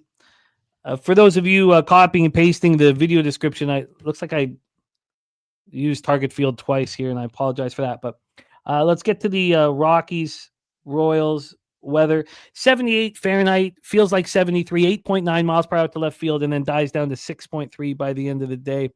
The Major League Baseball spreadsheet dog here is the Cleveland Guardians from our Ronnie Crawford. The MLB spreadsheet dog is the Cleveland Guardians here for Ron Crawford. Thank you, Ron, my man. We have Feltner and Bubic. So I'm high on Feltner. I think he's going to be strong at home, and maybe he's very vulnerable on the road.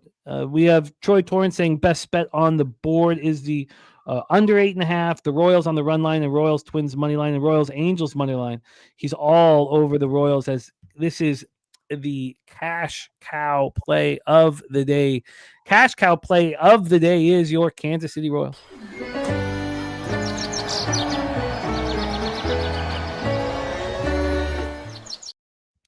Bubic looks very, very good. He allowed 3 earned runs over 5 1/3 against the Yankees. But there's no harm in that. 1.88 ERA, 1.21 WHIP, 27 strikeouts in 24 innings. He allowed just 1 jack over those 24 innings. And Feltner coming off getting touched. Royals are not, hitting righties at all. They're the worst in Major League Baseball right now. 204, 573 OPS. Both bullpens are good enough. I mean, the Rockies bullpen's better than any of us expected it to be. Early, it could fall apart. This total is an 8. When it opened up at 8, it moved to 8.5 after 11 minutes. Then it bounced back to 8 and up to 8.5. It kept bouncing back and forth until 10:30 this morning when it stayed at 8. At this point, we've still had a 1-cent move towards the over. On the money line here, we have a minus 225 on the Kansas City Royals and Bubic. It's opened up minus 211, so we've had 14 cents of movement towards them.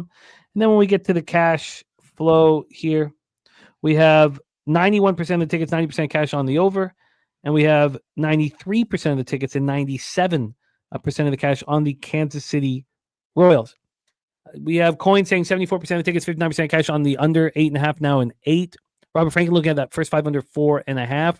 Robert Franklin also on Bubic over 7.5 Ks. Wager Detective telling us the Rockies are 4-1 over their last 5. Two Teller leaning towards the Rockies. And Troy Torrance says Rockies is a favorite of minus 200 or more. 8-0 straight up. 8-0 to the run line. 8-0 to the under. And Topset says Rockies are a fade away. I like KC in all these games coming up. Kelly McKinnon is on the under 8 as well. So take it away here for us, Jose Bouquett, Rockies, Royals. Yeah, I've got nothing on this game. I guess I'll look to parlay something with the Royals. It might be the Angels. Who knows? I haven't gotten anywhere yet. I might parlay it with something else I already have bet. But yeah, I'll just jump on the cash cow train. I won't think too hard about it. Shout out to Dairy Cows, but no action for me so far. I'm surprised to move 5 cents away from me on that first 3. I'm interested to hear what Peter has to say about this spot. Take it away, Pete. Yeah, I was in general leaning to the ways that everyone else is leaning. First 3 under, definitely Bubic over 7.5 strikeouts, even that line at plus money. Also Bubic over 17.5 outs, even as a big favorite, and Feltner over strikeouts, even at a low number at 3.5. Liking all those. Okay. Are you going to work on them and decide what's going to become official? Yes. Okay. All right. So I don't know what to do now. I don't think this game became easier for me. Why? What were you looking at?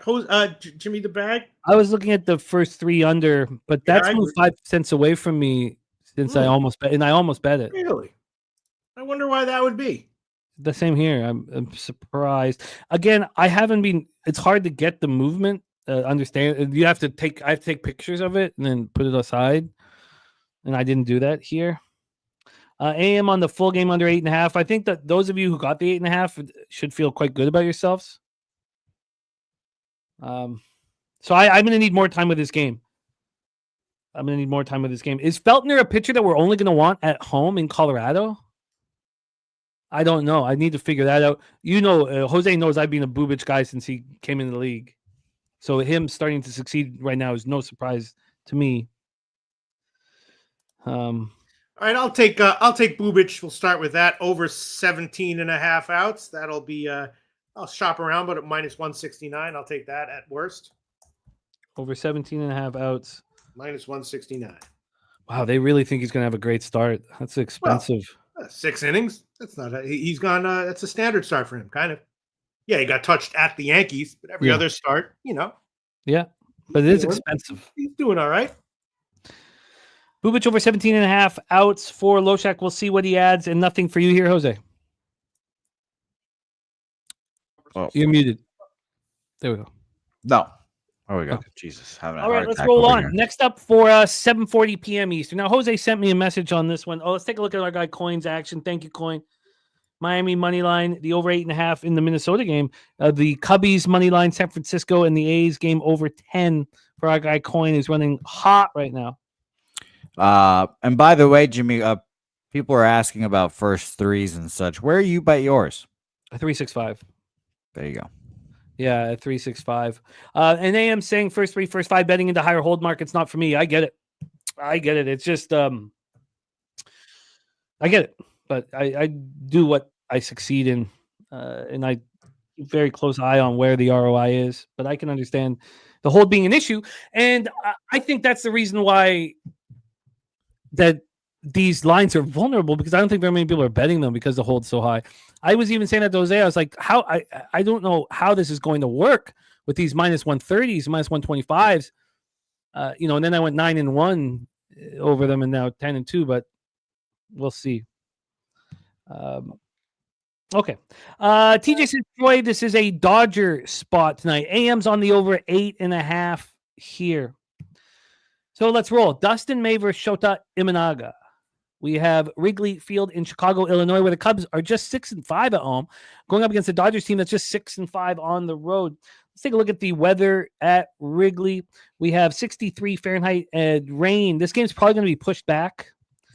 Possible drizzle early, and then full rain in the second hour of the game. But then it stops. It's supposed to stop, and it doesn't fully stop until maybe 9:30. So it's kind of a tricky game weather-wise. Let's get into the line history here. Oh, sorry. Here we go. We have the Cubbies at plus 105. They open up at plus 102. So no movement on the full game. I'm very interested in the first five in backing Shota Imanaga. And there you get, I'm not going to be able to see it at the offshore we use for line shopping, but it's like minus 105 at most of these other books. When we get to the full game total here, give me 1 second. We have the 9 or 8.5, depending on where you shop or depending where you're comfortable with the juice. I'm looking at an under 9 at minus 117. This opened up at 8. So we've had a full run.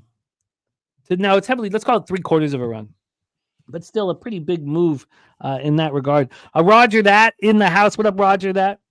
And AM says wind blowing out with both these teams totals way too low at 8.5. I mean, I know it's going to be blowing out when the game gets started. It's going to be blowing out less than 5 miles per hour, but I guess it's better than blowing in. Dustin May has looked excellent through 17 innings so far. Hasn't allowed a home run. 1.06 ERA, 0.76 WHIP. Coming off 5-3 win at home versus the Rockies. He went 6, allowed 1 earned run, 7 Ks, no walks. Shota coming off a 2-1 extra inning win at the Padres. He pitched well. Allowed a home run, but it wasn't an earned run. 7 Ks, 3 walks. The Dodgers are not hitting lefties at all. 196, 640 OPS. I mean, there was an opportunity for us to do the same thing against the Dodgers 3 years ago, and we took advantage of it. And maybe it's that time again. Cubs first righties 252, 760. Cubs bullpen's been a real problem this year. 5.19 ERA, 1.59 WHIP. Dodgers bullpen 3.54 ERA, 1.16 WHIP. Our guy Coin back in the Chicago Cubs. Truth Teller adding the Cubs. Coin saying 38% of the tickets and 78% of the cash is on the Chicago Cubs. That is a amount of money that makes them very appealing. Even here, even here on action, 29% of the tickets and 17% of the cash. And on the total, we have 74 and 68 on the over. Excuse me. Jose Bouquett, take it away. Dodgers Cubs. Well, I fired up my old place where we used to play poker account just for a second to bet Royals double result that Troy is barking about there. So that'll be my Royals bet. Royals halftime.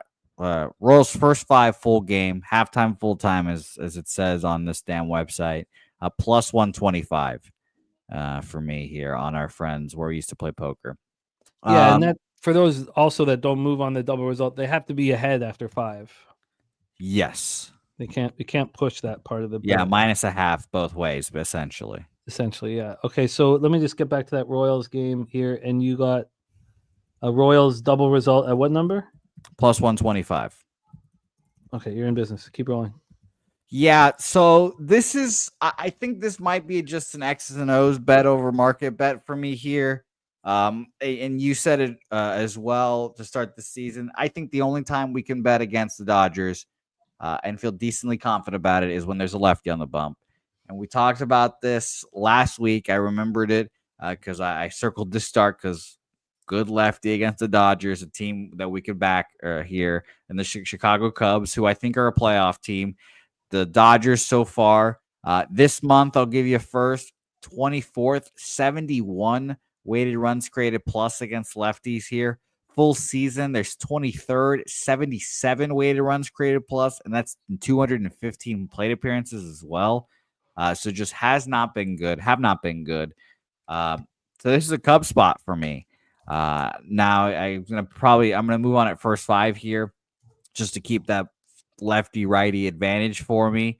I like Dustin May a lot. I'll tell you guys that. I like Dustin May a lot. I think he's a good pitcher. I've liked him for a few years now. The guy just can't stay healthy, and I'm glad that he's out there pitching right now. I've got 71% of the bets, 83% of the money on the Dodgers here, according to Action. Line really not moving, if anything, moving towards the Cubs here. Again, this is one of those spots where I'm looking at the full game line movement, so I should be betting full game, but I'm going to trust my instincts here with the Cubs bullpen, and I will bet Cubs first 5 here. I'm interested in joining you. Dustin May still has to prove he can pitch on the road. I mean, he only allowed 1 earned run in that lone road start against Nationals, but 3 runs overall. So, Millsy, I don't know. I mean, hopefully they play my death in the credits. That's about all I can hope for. Well, no, hold I'm on. not. Maybe you have a long, like a child. Maybe, and we don't think Frankie was fucking. Oh, Frankie was fucking. Yeah, he wasn't pulling out either. Oh God, no. He stayed in forever, way too long. So, maybe he has a little child. Peter Loshak, Dodgers, Cubs. This one I did look at. It's going to be a pass for me, but I will add on Feltner over 3.5 strikeouts minus 117. Can't really tell you why it's so low, but I will take that one. Over 3.5 strikeouts minus 117. I might add more from that game.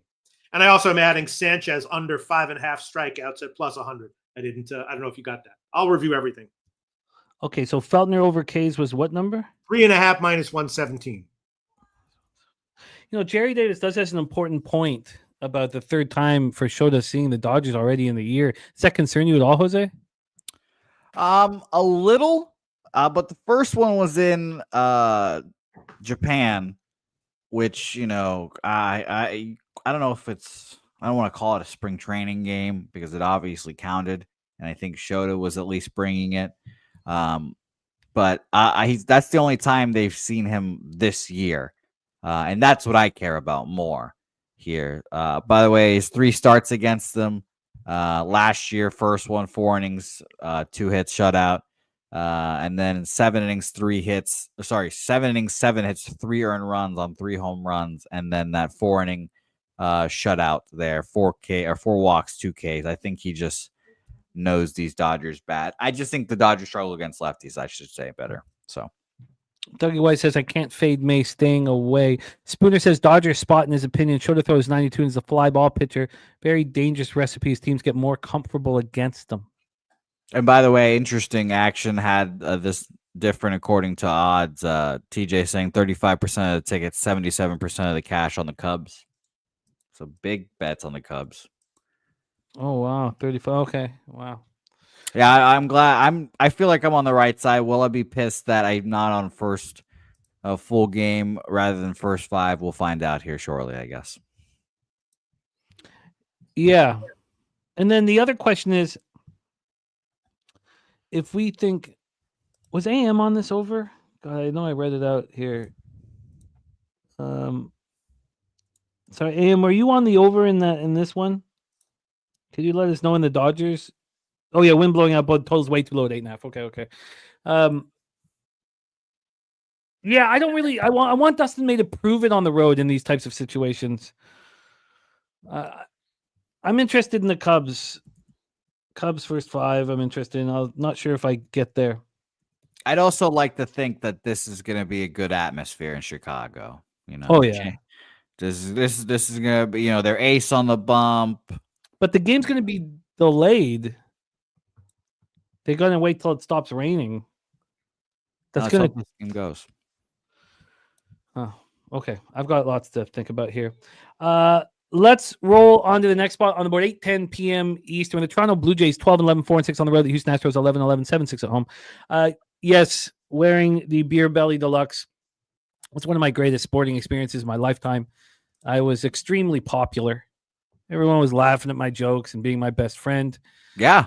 They would send me beverages. All I had to do was push on my belly, and the Jameson would come out. I became professional at it. I became so good at it, and it was nice.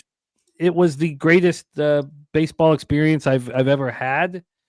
I was so drunk. Can you tell us about getting through security? You just mosey on through metal detectors, and you just nothing.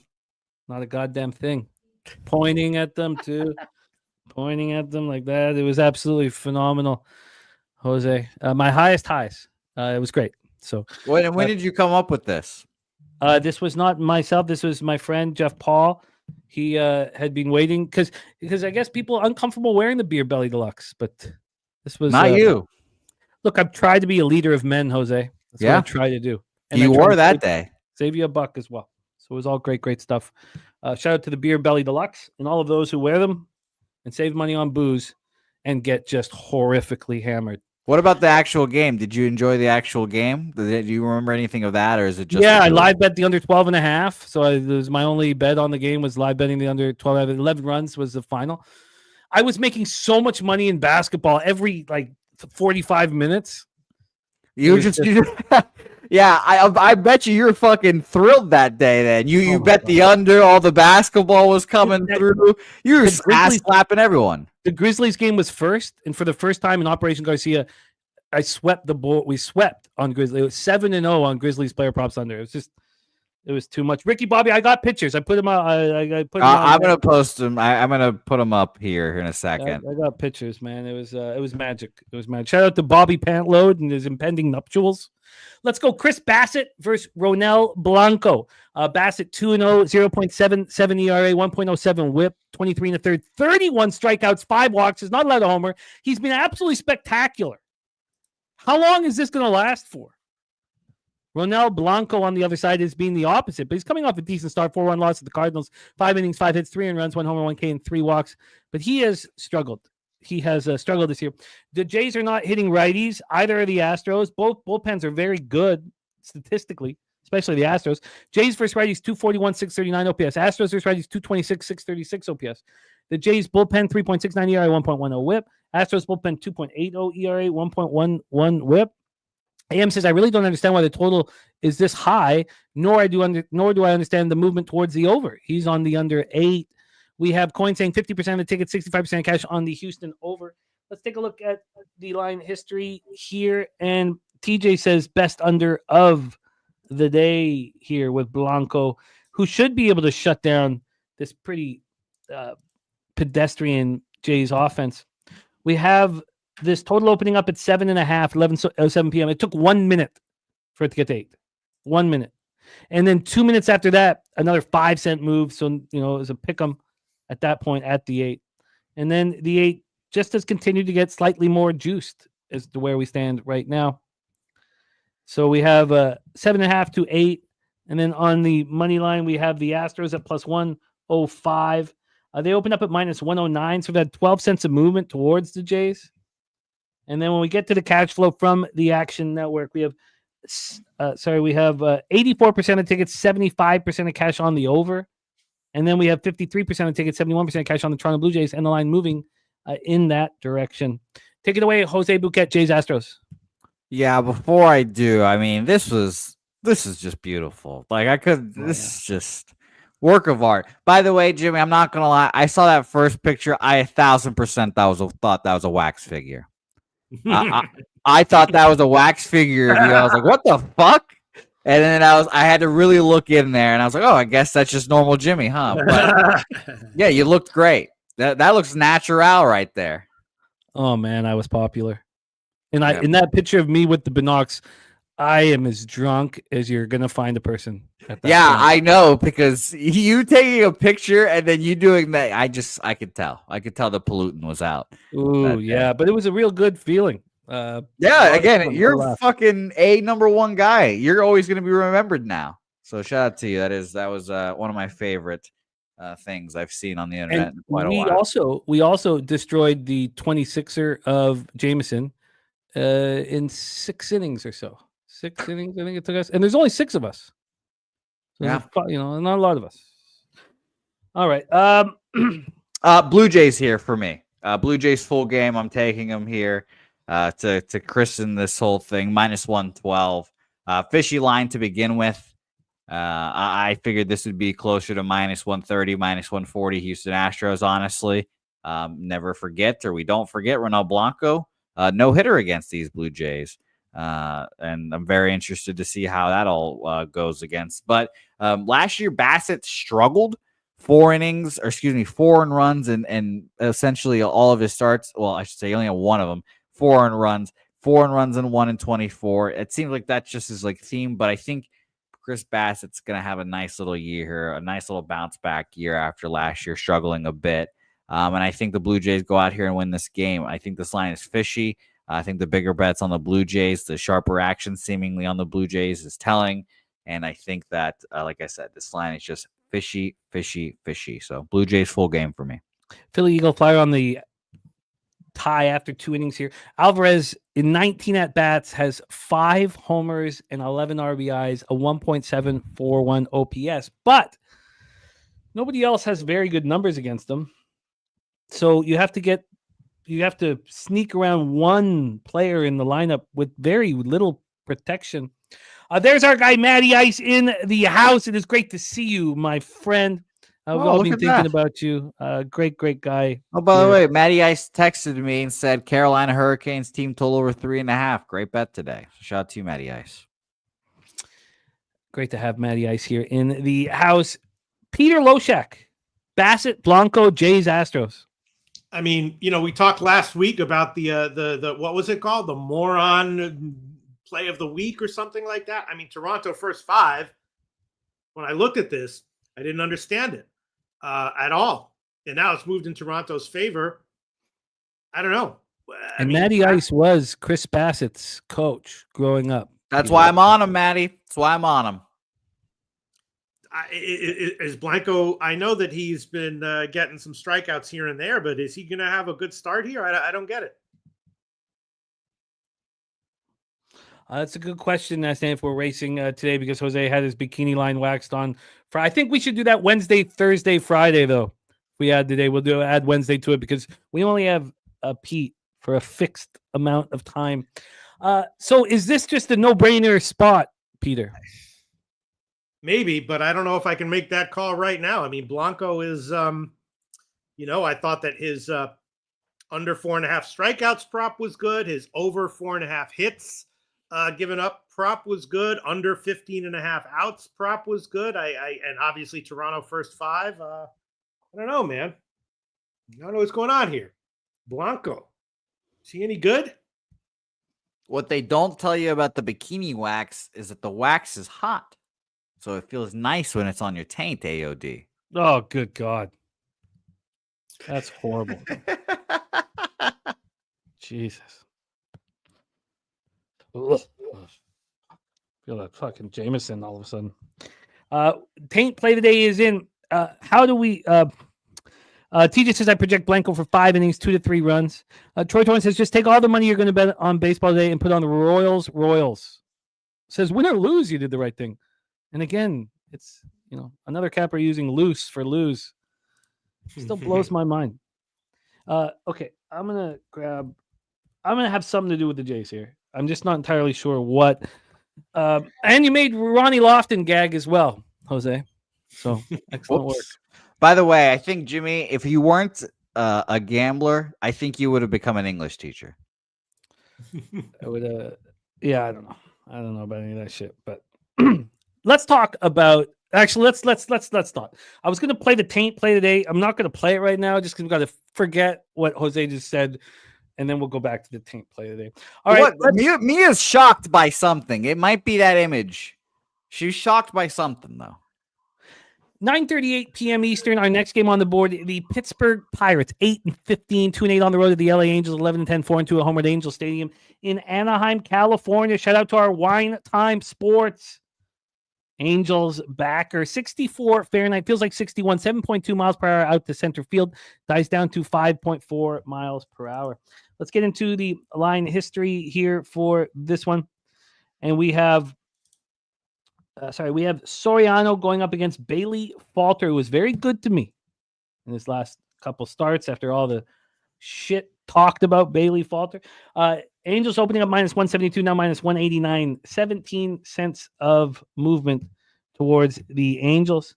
On the total, we have an 8.5, heavily juiced to the over at minus 117. This did get up to 9, got up to 9 at 3 a.m. and stayed there until about 4:30 a.m. Now we have an 8.5 juice to the over, 12 cents of movement to that summer.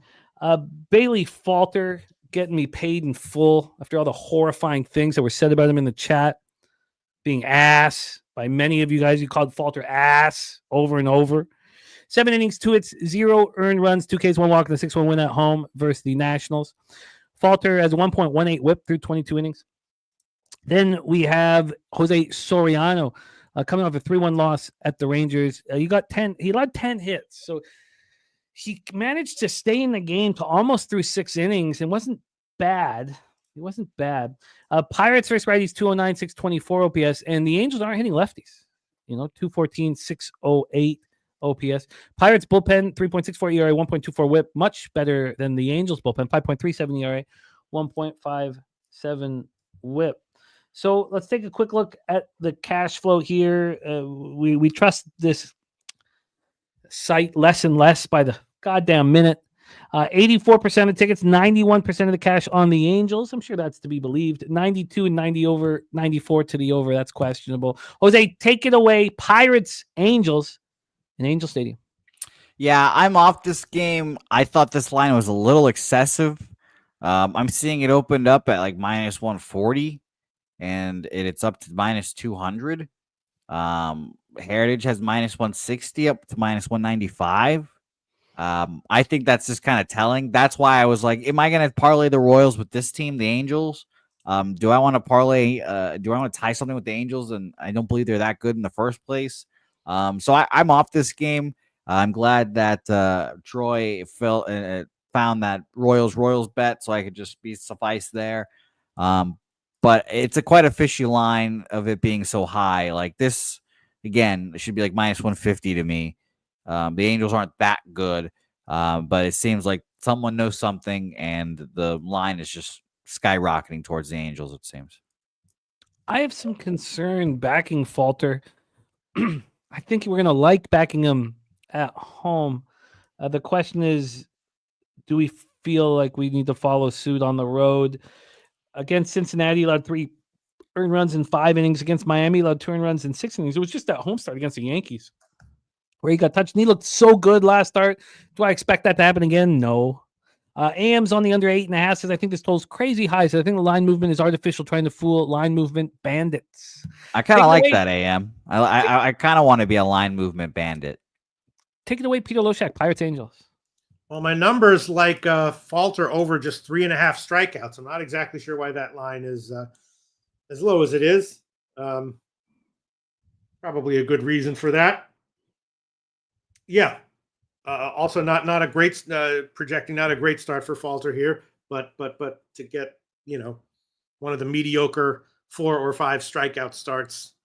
So and very low confidence on what to expect for Soriano. So pass for me on this one, except I'll probably add on Falter over 3.5, even though it makes me feel uncomfortable. Yeah, this something's not right here.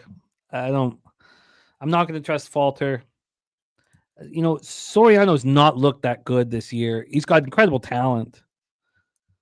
TJ says this game to me is like the value for the Wild for Jimmy. He says he's on Pittsburgh money line, too much value. Same Wager Detective, same thing. And Kelly McInnes also on the under 8.5 along with AM. Twins Angels parlay for Truth Teller. By the way, next. Jimmy, real quick, a little breaking news. Spencer Strider, 15-day IL, strained his hamstring playing catch in the last hour. Yeah, I heard about the injury. Let's talk about the Rays Diamondbacks, and we have the Taint play of the day from our Matty Ice, and a shout out to our guy Matty Ice. Sweet Taint.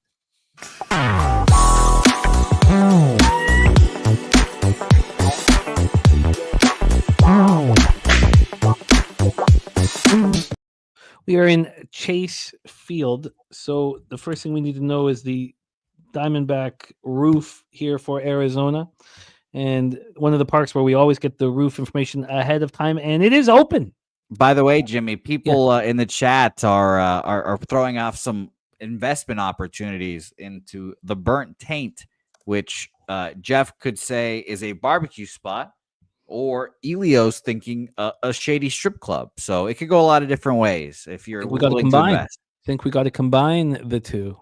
Yeah, so it could be a great barbecue spot with some strippers. So, so investment opportunities galore. Pete, I know your eyebrows just raised, so I know you're interested. Oh, yeah. For sure he's interested. No question about that. Go ahead. Fahrenheit at first pitch feels like 81. Perfect conditions for baseball. The wind barely noticeable. 4.5 miles per hour left to right across the diamond. Dies down to 3.6 after an hour.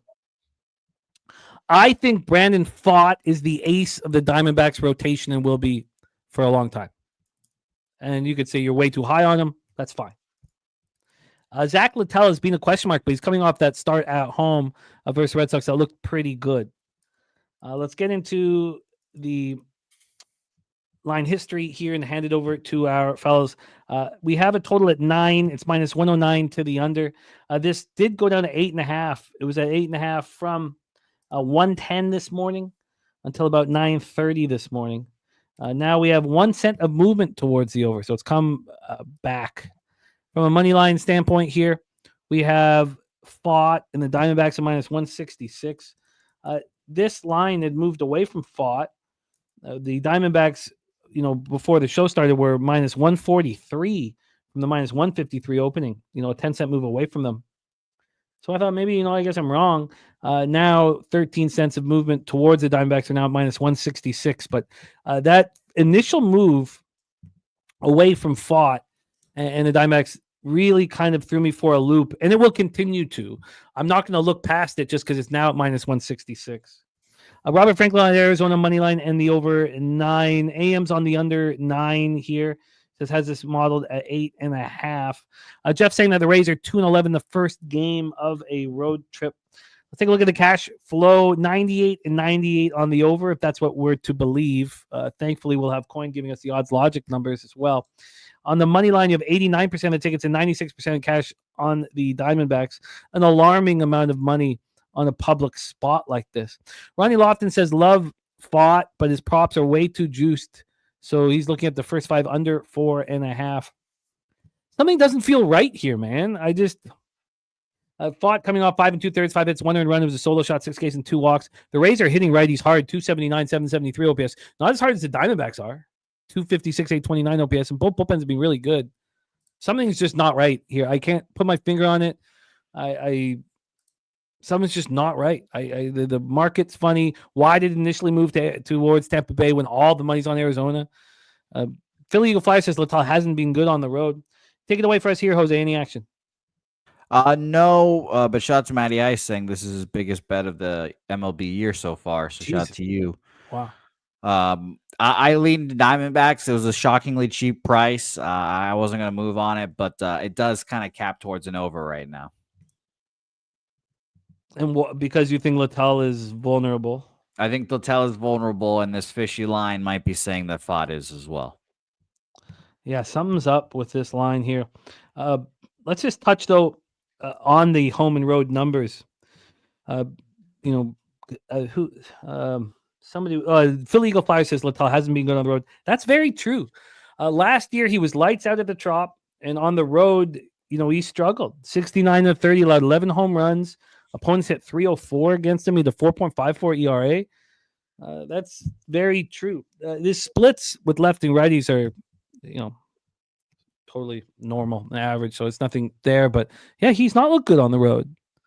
Top set says Arizona team total over is the play. What's Peter Loshak have to say? I'm just looking at burnt taint as a BBQ joint. That's actually a good idea. I mean, it's completely gross and inappropriate. That's how you get eyeballs and tension. That's a great idea, actually. I think it also would draw wonder as well. Yes. And then we would have to have like one of those big display boards to describe what is the taint. We could also have Pete Rose on there as well. Make it a little topical. He tailed the taint, make it great. I mean, this is all about making money, so my attention goes to money-making opportunities. That burnt taint BBQ joint is the best thing I'm seeing right now. Second best, though. Wait, what's the taint play of the day? It's the over? It's the under. It's the under? Rays Diamondbacks. Biggest play of the year. Yeah. I mean, I was going to totally pass on this one. I got nothing, but I might tail that one. God, I have to let this go. Something's messing with me in this game, and the roof is open, TJ. Yeah, the roof's open all week, by the way, for anyone working on Diamondbacks games. It doesn't close till Sunday. So we're going to be open Tuesday, Wednesday, Thursday, Friday, Saturday. Something's up. It's so weird, that initial move. I can understand the public pushing it back for a dime move on the Diamondbacks, but that's not enough with all the money on them. Maybe it's just the under is it, but I don't know I'm going to need more time on that one. Let's roll on to our second to last game on the board before we get an NBA. 9:45 p.m. Eastern. The Milwaukee Brewers 12-11, 3-7 on the road. San Francisco Giants 15-8, 5-2 at home at Oracle Park, San Francisco, California. Jose Quintana, Chris Bassett. How much longer are these guys going to keep doing this? So that's the question. How much longer? Quintana 0.71 ERA, 0.87 WHIP. Now we're talking about 12 2/3. But he's coming off 5-1 win at home versus the Tigers, going up against Jordan Hicks, who has struggled. He's had some tough spots. 6-4 loss at the Phillies in his last start, allowed 5 earned runs over the 7 innings. 5 Ks and 4 walks in his last start. The K to walk ratio has not been a problem this year until that start. The Brewers are hitting righties, 241, 723 OPS, and the Giants, they're not hitting lefties. A 212, 659 OPS. The Brewers bullpen's been really bad. A 5.22 ERA, 1.35 WHIP, while the Giants bullpen 2.10 ERA, 1.01 WHIP. Let's talk about the weather in San Francisco. 59 Fahrenheit, feels like 53, 9.8 miles per hour out to straightaway center. It dies down to 8.9 miles per hour. We know it swirls in San Francisco, so it's not nearly as important as the wind in other ballparks. It's also blowing out to the deepest part of the ballpark as well. Giants open up -131. They're now -137, so 6 cents of movement towards them. On the total here, we have the San Francisco Giants, Milwaukee Brewers at a 7.5. It's juiced slightly to the over. This opened up 7.5, -115 to the under. Now we have it at -110 to the over. So we've had 12 cents of movement towards the over at this price. And according to the Action Network here, we have 45% of the tickets, 46% of the cash on the Milwaukee Brewers. And then on the total, we have 95 and 94 on the over here. Take it away, Jose Bouquett. Hicks, Quintana, Brewers, Giants. Yeah, I'm still a Jordan Hicks guy. He's been touched up a little bit this year, like you said. This line movement is very interesting. I'm seeing -120 openers up to -140. Is that what you had, Jimmy? Let me go over it once more. I kind of got fixated on the under. No, I only had 6 cents of movement, -131 to -137. Interesting. Okay, yeah, I'm off this game. I don't know what to make of Jose Quintana either. I've been mystified by his success for a while. I lean Giants here, but I just couldn't make a move confidently in this game, so I stayed off. Huh. I think that TJ might be kind of right on this first 5 over. What do you think, Pete? Quintana, Hicks. Well, I didn't have time to go too deep into this one, which I needed to do because I needed to look at what's going on with Quintana and Hicks. I was tempted to take Quintana over outs. It's he's obviously doing something right, getting some grounders. It's a nice park to have another nice start in. 5 innings and 2 outs get you the cash on his outs prop. Or no, 1. Yeah, 15.5. So leaning that way. I mean, is San Francisco raking right now? What's up with this team? They just seem to put pressure on opponent pitchers. It's like a magical fairy dust when I look at their lineup. I don't know how they continue to do it. I mean, is the market saying that Hicks, will pitch well here coming back home? He's had 1 home start. He went 5 1/3, allowed 3 runs, 2 jacks. That was back on April 6th against the Mariners. So he's had a really tough, he just faced the Yankees and the Phillies in New York and in Philadelphia last 2 starts. So he allowed 12 runs over 11 innings. So maybe this is a much easier spot for him. I mean, Nick fucking Martinez went 5 innings and 2 outs at San Francisco. And Earl Sports Bets with breaking news. Lou Lamoriello has been fired by the New York Islanders. And so, I mean, don't we imagine that Patrick Waugh is next, Earl? But that's what we expected. And I like Lou, but it just didn't work. It didn't work. The heavy investment in goaltending, I can understand in the division he's in, but also having Barzal out for the whole year is a very tough spot. I thought, him saving the season with Prunovich and D'Angelo was impressive management, but I get it. Kelly McKinnon said, I think this flies over by the 5th inning. Spending penny bombs on Yelich, Homer, and Ribby. I I'm going to need more time on this because I need to sit with Hicks again. This is probably a really, even though the Brewers are hitting righties, don't you got to trust them against righties right now, don't you, Jose? The Brewers? Yes, against righties. Yeah, I'll tell you their numbers right now, especially this month. Milwaukee is 102 weighted runs created plus this month, so a little lower than expected here, honestly. And full season, they're 102. So they're just 2% above average. I trust them generally, but not like to the extent that I like, the Yankees or something like that, I guess. Coin saying Hicks better than Quintana. Yeah, I mean, I hear that, but Quintana has sure been trustworthy over the last little while. Okay, Truth Teller says got a gut feeling that the Brewers score. Okay, I have some interest in the first 5 over. I do not know if I get there. Possibly unlikely. Pete, is there anything you want to add before we get into our final game on the board? Pass. We have what would be considered a very tough spot for Patrick Corbin in our final game here against the Oakland Athletics. Osvaldo Bido on the other side. The A's are hitting 270 with a 791 OPS versus lefties so far this year. Corbin coming off a 3-1 win at home versus the Angels. The Angels are not hitting lefties. The market indicated that Corbin would pitch well, and he did exactly that. So now he goes to Sutter Health Park in Sacramento, California. It's 74 Fahrenheit. Feels like 69, 8.9 miles per hour to straightaway center. It stays there between 8.9 and 8. Coin on the over 10 in this spot here. So let's take a look at the line history and expectations of Patrick Corbin here. We have this total at 10, minus 113 to the over. I do see a book that's moved it to 10.5, but it was 10.5 here offshore. So this moved to 10.5 at 9 a.m., stayed there till 12:14 p.m., then came back to 10. So we've come back to 10. On the money line here, we have these Athletics at minus 122. They opened up at minus 130. So we've had to move towards Patrick Corbin and the Texas Rangers. When we get to the cash flow, 90 and 91 on the over. And then on the money line, we have 53% of the tickets and 71% of the cash on the Oakland Athletics. Bido coming up 3-1 win at the White Sox. Pretty easy situation for him. He allowed a solo shot. He only had one strikeout. Oh, sorry, no strikeouts, one walk. Rangers versus righties, 217, 628 OPS. We talked about the A's smashing lefties. Rangers bullpen's been quite good thus far, and the A's bullpen has been questionable at times.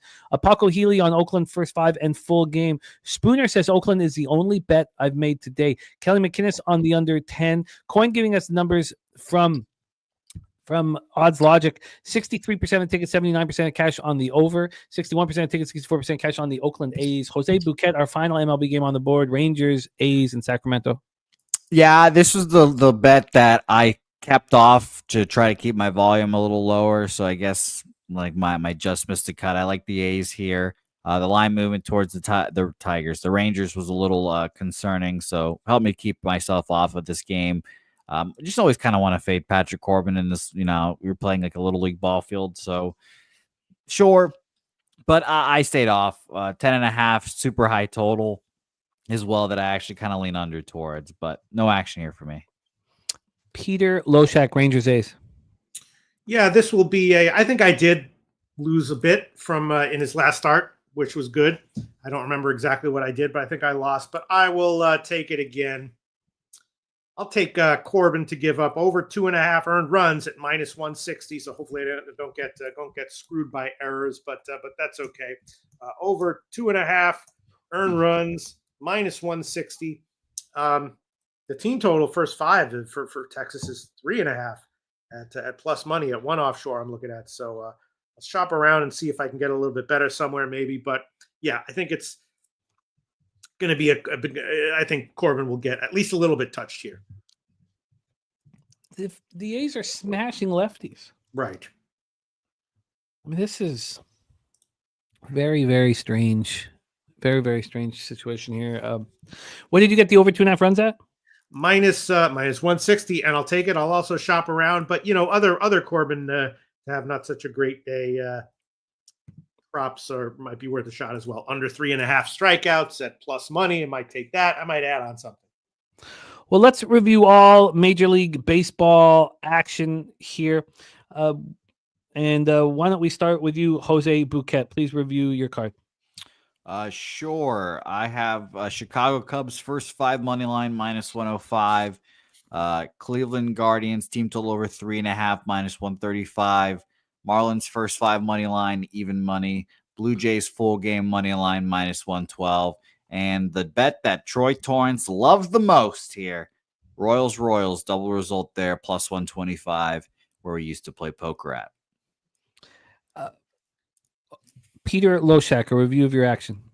All right. Well, so far what I have is Yanks Cleveland first 5 over 4 -161. Cabrera over 5.5 strikeouts +105. Pivetta over 4.5 hits -101. Pivetta under 6.5 strikeouts -137. Chris Sanchez under 5.5 strikeouts +100.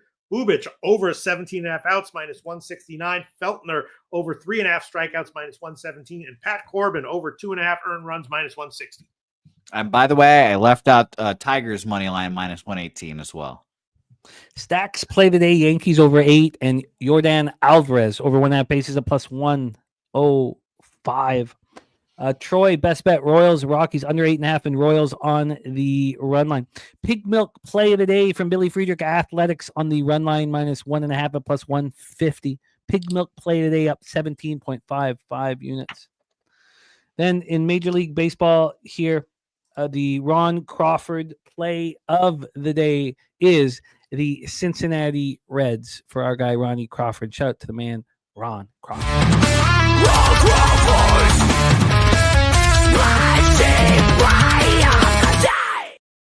Then we have over 8 and over 8.5 for AM and Troy Torrance, respectively, in Yankees Guardians. I'm very interested in the Guardians.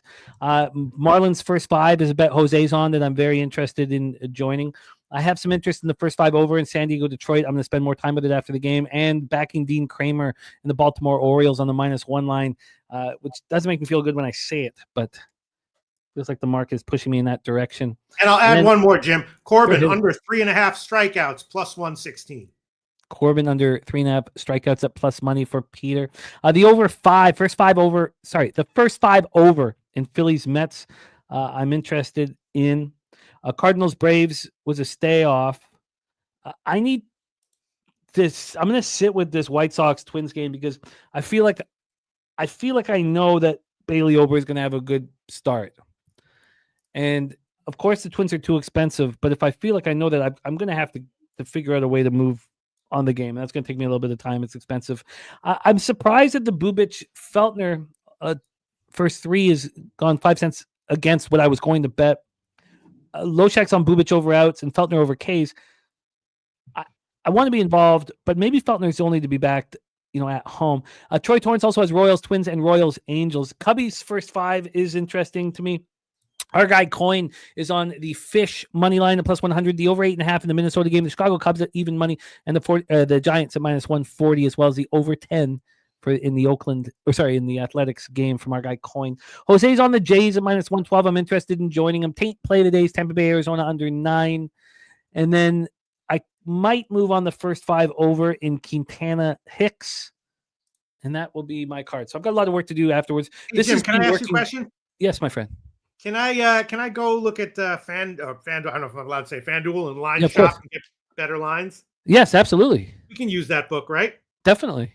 All right, so I'm gonna line shop and just make sure that I'm getting because All right, let's get into the NBA and good God, is it being glorious? And I stopped too early. I could have stayed on it again yesterday, but look at that record up there, Pete. Take a look at that goddamn NBA record. Let me see what this record is. I'm sure it's not that good. Whoa! Holy shit! It's a thing of goddamn beauty. That. It's a thing of goddamn beauty, Pete. That is not easy to do. It's whatever. It's special, and I'm excited about it. And I am not. Now again, it takes years off of your life. On the drive down to the ball game yesterday, I had my wife was driving because I had to put in the action. My mother-in-law was in the front seat, and I was in the back seat with Carter and Ella. And I put $13,600 into NBA player props unders. That's just 200 a pop, on 68 bets. But the knots in my back, the uncomfort putting it in, this is the most stressful bets that I've made. And when I got the success on Sunday, I thought, okay, when's the market going to catch up? The market again did not catch up. When is it going to catch up? Look, I don't know. But I'm going to take my money and go home, and I will be back in the NBA Finals to do it once again. So it was very, very difficult also stopping. It's like a drug. But I stopped. So very quickly, just to go over the numbers here for Operation Garcia, which I bet every single game up until yesterday's 2 games, which both would have cashed very easily. On the Saturday, it looked like Operation Garcia was going to cost me quite a bit of money.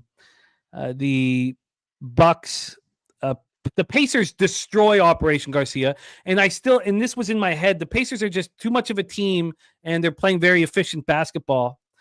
Then the Bucks game, I got killed in Operation Garcia. At that point, it looked like I was going to take a bath. And then the Lakers Timberwolves game played, and I went 12-4, up about 7.2 units. So overall on Saturday, I was only up 2.5 units, 36-30. It was what happened on Sunday that was just phenomenal. The Memphis Grizzlies 7-0 on player prop unders. Orlando Magic 7-2 on player prop unders. Overall, in Operation Garcia on Sunday, I went 43-23. 17.1 units, not 17.3. So that's the situation. And Top Set has a theory why they won't catch up. And I'd love to hear more about it, but they've caught up the years that I've tracked it. Now, Dennis said that on year 1, he won in every round.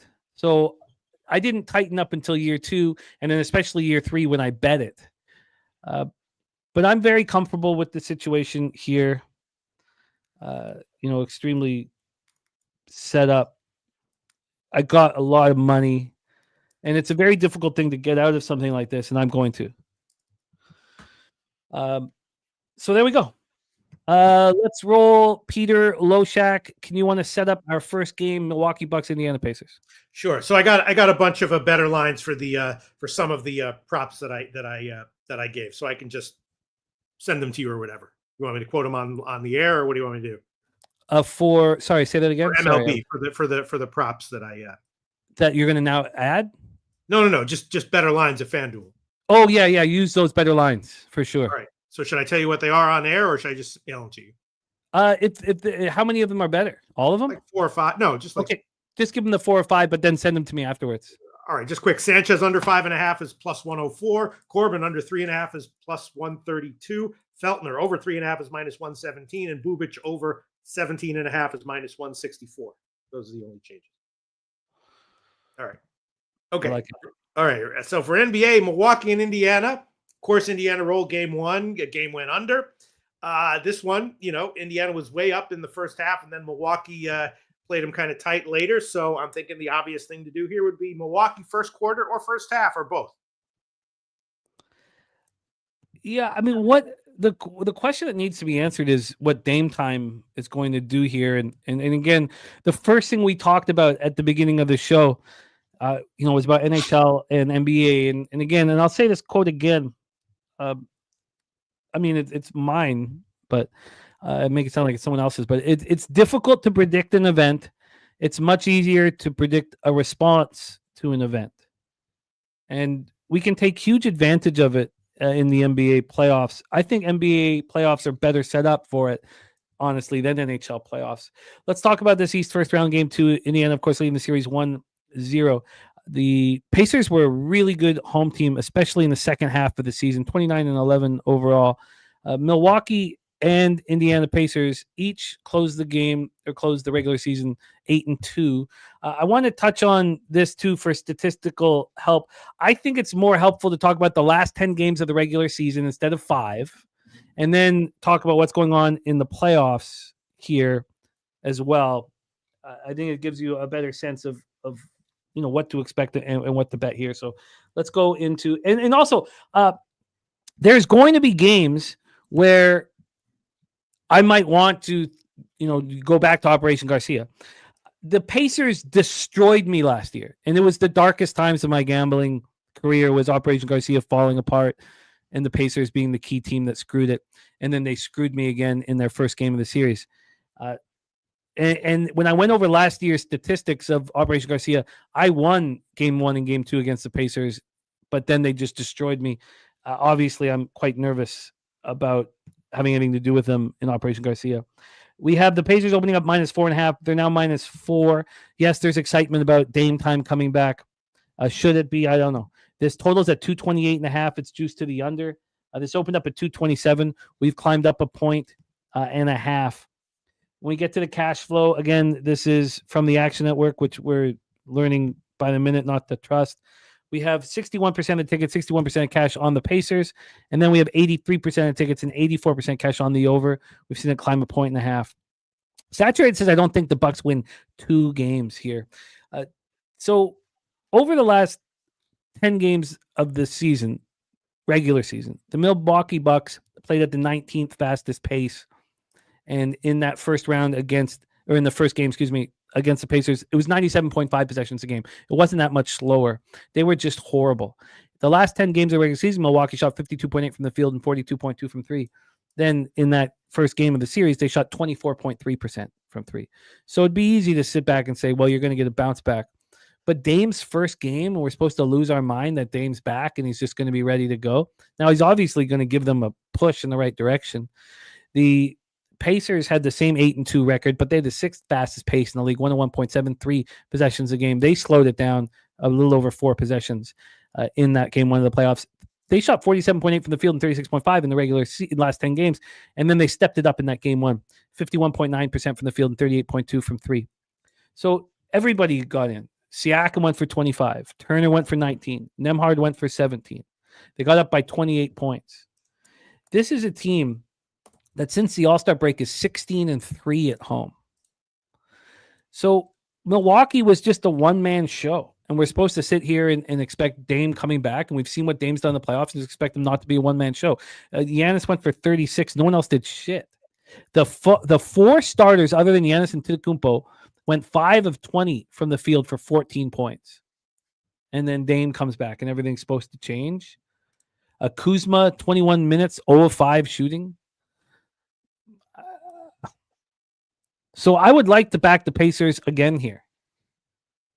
And I think, and Pete, tell me what you think of this. I think that with Dame coming back, it changes the whole psychology behind the bounce back performance. Because now we're not asking for the same group of men to play better. We're saying, oh, Dame's going to come back and save everything. So I want the Pacers here in game 2. And I don't know if I've ever, again, they only lost by 19. We're not talking about a 30-point loss. I think the Pacers should be backed again here, Pete. What do you think of this spot? I love. I've been hitting NBA regular season pretty hard, and I love NHL playoffs. But NBA playoffs, kind of all going to be a pass for me. Milwaukee first quarter and first half is what I would do if you gave me a free play. But yeah, I agree. It's Indiana looked really good. I mean, are we sitting here with the 4 points saying the market is telling us loud and clear that Milwaukee's going to have this huge bounce back performance? Yeah, I'd love to bet Milwaukee first 3 minutes or something like that. First 30 seconds. I think the Pacers beat them again. And I don't care that Dame's coming back. So I expect that to be the plan of attack here for me. I can understand. BJ says not enough movement, but BJ, can't we explain that? Can't we explain that? I mean, the first thing that happened in this spot was they opened up a -4.5, -105. Then we got up to 5 at 8 this morning. Oh, sorry, 8 yesterday morning. And then Dame announced in. That's all that's happened. Dame was announced in. I think that we can take advantage of Dame being announced in. So I plan to be on Pacers -4. I'm going to think about it longer, and I guess we had to talk about it out loud. But that is my plan of attack. Pacers -4, and the Operation Garcia is painstaking to track, and the wins again last. I think that the market will catch up, and I'll be studying it here as we move forward, but I'm not betting it this evening. So I plan on being on the Pacers -4, and again, I don't. The market movements in this. I mean, I think that the playoffs are a little bit different than the regular season because there's so many more people betting it, and I'm sure that there's so many people excited that Dame Lillard's coming back to save the Bucks. Maybe they need to wait till they're at home. So. I mean, do I want to see a 4.5 or 5? Saturated says you could just take your entire investment and put on Kuzma PRA under. Yeah, you know what I do when someone goes for zilch is I back them the next game, which I won't here. So let's go, Pete. Why don't we set up Grizzlies Thunder, because here that's a 51-point loss. Yeah, it's a little different. OKC was a team that I was betting pretty successfully this year, when they were, a fucking 18-point favorite or whatever the hell they were. I would usually hit them on the first half and usually did very well with them. So now when you have the playoffs and they're now playing at or close to their maximum, it's not a huge shock that they had a 50-point win. What to do now? I don't know. I mean, they rolled Memphis in the regular season by 20 points every time or whatever it was as well. So OKC is just so good, so deep, so everything. It'd be OKC or nothing for me. Well, if this was a regular season, I back every team that loses by 30 plus the following game. To give you guys an idea of how crazy fast they were playing in Memphis, Oklahoma City, is that there was 20.5 possessions more in the Grizzlies Thunder game than there was in the Lakers Timberwolves game. Still went under by 20 points. Yeah. 108.5 possessions a game. In that game, and there's our guy Kong in the house. Great to see you, Kong, my man. In that game, Memphis shot 34.4 from the field and 17.6 from 3. The combined starters for the Grizzlies were 14 of 56. That's 25%. Jaren Jackson went 2 of 13. And the Thunder didn't do very much. I mean, Shea went for 15 points. And Dagno knows that these guys are going to come back hard here. But what exactly is that? Because Memphis wasn't playing good down the stretch. They didn't start winning, when they fired Jenkins. And, you're supposed to take a team that loses by that margin and say they've got character, they're going to step up. But I can't say that about a team led by Ja, who I no longer want to support at all. This opened up with the Thunder -14.5 at -105. They're now -14.5, -103. I mean, I think that at this number that Memphis should be bet. The problem is I just can't trust their character. This total went from 229 to 229.5. Robert Franklin says Grizzlies trash against above 500 teams. Saturated says OKC team total over 123.5 on my card. Robert Franklin, Wiggins over 19.5, laddered to 16. The Thunder didn't, shoot that well. I mean, they shot 50.5 from the field, but 35.4 from three. It wasn't like they were shooting, out of control. So this to me is Grizzlies or no bet. And I think that I should find a way to get on the Grizzlies. So to me, that would mean a Grizzlies first half because the Thunder keep attacking you and don't stop attacking you. Yeah, to me, it's OKC or nothing. If you could get Memphis first minute plus 3.5, I'd consider that. Anything else, pass. No. And is that because you have no faith in the character of John Morant? It's just because OKC is a high character team and they're awesome. I mean, it's just, you're giving them a whole full game. First minute, first 30 seconds, maybe. But 48 minutes, forget about it. I'll challenge that.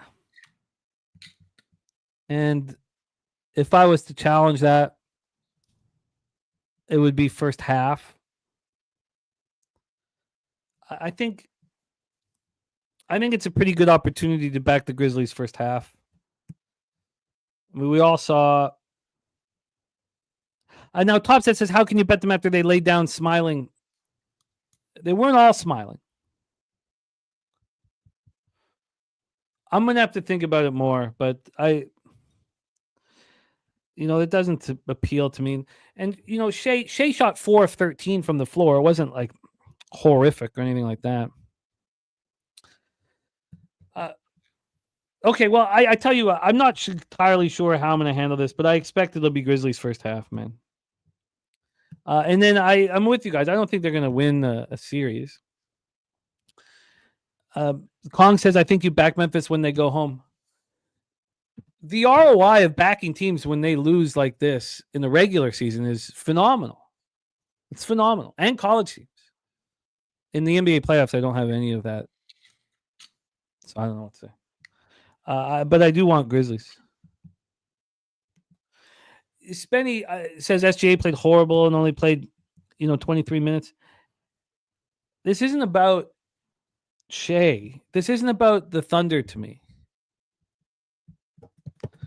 Look, we'll see how it bangs out, but I'm going to find a way to get on the Grizzlies, and it could be embarrassing when we talk tomorrow, but I'm going to find a way. I just need to sit a little bit longer, and I want to watch a couple more interviews. I don't see how they don't come back and want to show something here. So, all right, that is game 2 here. Anything you want to make official here, Pete, or we roll on to our final game on the show? Yeah, Minnesota Lakers. I mean, I don't know, man. T-Wolves rolled game 1, and supposedly the Lakers aren't worried or panicking. Maybe they should be, though. Lakers were up in the early in the last one. So if I was going to take the Lakers, of course, it would be first quarter here. But over a full game, given all those points, I'm not convinced that the Lakers are a good bet to get revenge here by a margin. So free play, I throw it on Minnesota full game or Lakers first quarter. Yeah, the big article on ESPN right now about the whole situation with Nico and the trade of Luka was quite something to read. A lot of dysfunction over there. Yeah. Justin McKelvey on Lakers minus 1.5 first quarter in his pocket. He's also going to be on Ja over 22.5 points. We got that bonus play from our guy Dougie Wise, Gobert under 10.5 points at minus 130. So here we're going to talk about line movement. They played at 88 possessions a game. Again, 20.5 possessions less than in that Grizzlies Thunder game. The Lakers right now are sitting at minus 3.5, a minus 114. They opened up minus 3.5 at minus 111. When we get to the total here in this one, oh shit, that was first half. My bad, you guys. Sorry, God, that's terrible. Yeah, sorry. That was 3.5 first half. They're minus 5.5 full game, minus 107. Sorry about that. Open up minus 105. So line moving towards them. And then on the total, we have the 210 minus 109 to the over. This has dropped from 215.5. And if you expect them to play as slow as they did in game 1, then yeah, this game goes way under. I don't expect that. I really don't expect them. I think that you've got to show them something different. You've got to make adjustments here. So 117.95 in game 1. Now we have game 2. Ant went for 22 points, 8 boards, and 9 assists. Remember, just like the Pacers, the Minnesota Timberwolves went 17-4 over the last 21 games. They got Julius Randle back from the groin injury. You have Jaden McDaniels just goes for 25 points and 9 boards. And, we just had a Lakers team that didn't help Luka at all. At all. So I agree that this is obviously everything we talked about in the opening of it's much easier to, predict the response to an event. And I think that the Lakers should be bet. The problem is I'm not comfortable with the 5.5 or 6. You need a pretty legitimate victory here from the Lakers. So I guess I'd be more comfortable. And let me just see what it is. And I'll tell you this. This is what would make me more comfortable betting the Lakers here is I think I would prefer the double result. All you got to do is get that it's minus 120. They have to be ready to go in the first half. Are you going to be surprised if the Wolves aren't, even if the Lakers are up 8, if the Wolves don't make this a game late? They have nothing to lose. The Lakers have all the pressure on them. I think that the Lakers double result is a much more comfortable way of playing it. You get them to win that first half. We know they're going to come out strong. And then you don't need to worry about them winning by 6 points or winning by margin here at the end of it. Top Set says Lakers team total under is the best look I found in totals. I think it should be. I think if we're going to sit here and think that they play at 88 possessions a game after losing by 22 points, I think it's incorrect. I think it's an incorrect way of looking at it. That was just ridiculously slow. So, yeah, that's my plan. Lakers double result. And I guess I needed to talk it out. Robert Franklin on the over 210 here. A top set on the Lakers team total under 108.5. All right, I think I'm comfortable with the action. Now, the Pacers -4, I may not bet right away. I kind of want to sit with that a little longer. And then the Grizzlies first half, I'm going to bet that. I expect to bet that. And then Lakers double result to finish off the card. All right, Jim, I kind of got to run a little bit. Is that all right if I dip out? That is no problem, Peter. Right. Loshak. Thanks so much. I need you to send me MLB action on text message. I will. I absolutely will. And any last words for the cappers supporting the show, Peter Loshak? Yeah, I think that for burnt taint, you should make the last T of the burnt and the first T of taint like the same letter. I think that would be cool. Same T. That is nice. That's my final word for this show. Helpful. I'll see y'all next Tuesday, baby. That's very helpful. There he is, our Peter Loshak. BJ already bet the Houston Rockets money line for tomorrow. Let's get that copied and pasted here. Burnt taint. Yes. Robert Franklin says if I bet the Grizzlies, it would be first quarter. Yeah, I get that. Tori Coker's already on Memphis first half over. And Paco Healy ready to invest in burnt. Another one. Wow, look at this. So, Jose, I have a question for you here. Just want to understand the thought process. You surprised me with your playoff pool team. Oh, you did. Well, let's also. I want context. I was in the throes of despair, throwing up, and shitting myself. So I want that to remind you. But I'll tell you what. My thought process was, Jimmy, I'm going to second assist you to death. Okay. Okay. This go is ahead. my question. You picked J.J. Moser on Did the I? Tampa Bay Lightning. Sure. Is he hurt? Is that another guy that's been hurt? No, that's not the issue here. The issue is that he scored 14 points this year in the regular season. Sure. And then you also picked a Nicholas Hague. Yeah. Nicholas Hague of the Vegas Golden Knights. Sure. Nicholas Hague scored 12 points this year. Yeah. His career high, Nicholas Hague, 17 points in 81 games. So if he's only going to play, if they win, make it sound like up 20 games, and he needed 68 to score 12, what is he likely to score in 20? That's a lot of math here, Jimmy. You know what I see? Time What? on ice. He's got the opportunity. He's a defense. He's going to be out there forever. I picked a shitload of defensemen because guess what? They're going to be on the ice for a long ass time. Those shifts are long. And I've never seen this before, too. As you said, Jose Bouquett picked 12 defensemen. Yeah, I'm gonna assist you to death. Okay. Well, we will see. I'm not going to win any tiebreakers. I'm going to assist you to death, everyone.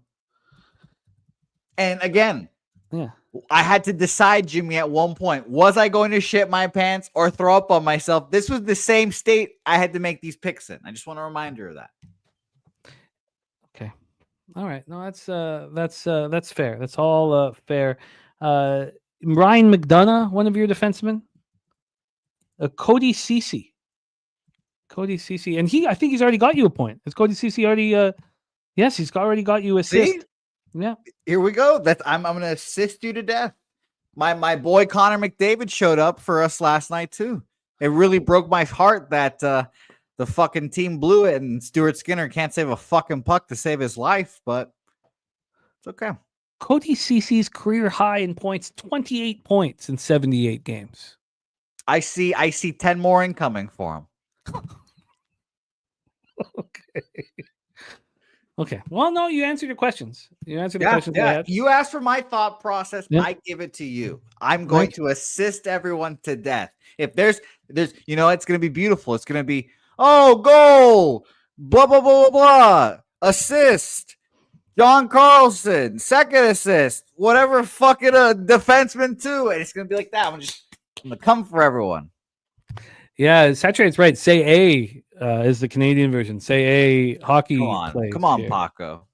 Yeah. Say A. Saturate talking about the totals in these NBA games. He's liking in the unders other than the Lakers game. DC Capper liking the over and liking. What was your strategy, by the way? Oh, very simple. I just focus on 3 teams. Who'd you pick?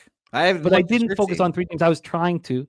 I had 2 teams, and then I switched and added a couple players that I think will score points, even if I'm not going to back them. So my pool is the Dallas Stars, which I know are not popular, the Edmonton Oilers, and the Toronto Maple Leafs.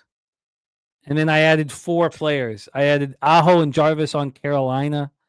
I added Kyle Connor on Winnipeg and Jack Eichel on Vegas. Just, top players I think will score a lot. That's hilarious because I considered doing that as well, but then I just looked at the bracket and I was like, there's not one team that stands out to me. Like last year, I was like, Edmonton, you can load up on your Edmonton guys. Like I was like, I don't know who's going to come out of Florida, Tampa Bay, so I didn't take any of those fucking I had to stay away from that one too. It was disgusting. So it was very interesting. But I'm going to assist everyone to death. Watch out, everyone. I think that's impossible, unfortunately, for you. But I did laugh when I saw J.J. Moser. Good. I'm glad that something I did in this weekend tickled you because your beer bag thing really, really found a soft spot for me. I laughed about it several points in the weekend. Yeah, it was important work I was doing there. Again, I'm going to continue laughing now, thinking about you just sitting there If someone comes back, just quietly passes you the Coke, and then you hear just a little hiss. Everyone just looks around, and you're just quietly minding your business. I was so good at it. No spill. Did you go under the shirt? Did you put the thing under the shirt? The hose is under my shirt. Yes. You just come out. You pull it out into a drink out of your hand. Here you go, kind sir. Absolutely. Exactly what I did. Doug White just moved on the Bucks +2 first half. Robert Franklin says never question a man who enjoys hot wax on his taint. I think that's fair. And by the way, I'm just glad it's seemingly, Jimmy, I picked everyone that's healthy this year as well. That's something I fucked up with last year. I picked a lot of injuries. That is not entirely true, Jose. Oh, no. Yeah. That's not Who's hurt? Matthias Ekholm is hurt. Is he done, though? No, but he's not going to play. Well, the Oilers are hoping he comes back at some point in this round. Okay. All right. Well, see, I don't know who I picked last year. I picked like 3 guys that were out for the playoffs. So, well, I tell you what, I was because I offer you, if you beat me, I will pay for your pool, and I don't need to worry about it at all, which is great. You're welcome. Thank you. I'm here to entertain you. You've done a hell of a job, Jose, and you're a team player. You are a team player, and I'm happy that you enjoyed the outfit because I'm ready to wear it again. I'll bring it to Pubapalooza. I'll bring it to Pubapalooza next year. Please, I will. Lord. I'll bring it to Pubapalooza. I'll wear it the whole time. And I mean, but again, I was at first concerned that this first picture was a wax image. I thought that I was like, wow, Jimmy got a wax figure somewhere. That's cool. And then I realized what was happening. Oh yeah. But yeah, I think that's exactly, you're going to get a wax figure one day, Jimmy. It's going to look exactly like that. No shoes, too. Oh, I'm so drunk with that Coca-Cola right there. Yeah. Ooh. Yeah. Shout out to Easton Lucas, Luis Castillo, and the beer bag, whatever the fuck it's called. Jesus. It's a Beer Belly Deluxe. Beer Belly Deluxe. Hopefully soon to maybe even sponsor Pub Sports Radio. Who knows? Beer Belly Deluxe Pub Sports Radio brand ones. That is a great idea. Because I'll be a huge advocate. Yeah. It's very useful. I mean, look at this. You can put it on your back. Just have a nice front. How are you going to pour it?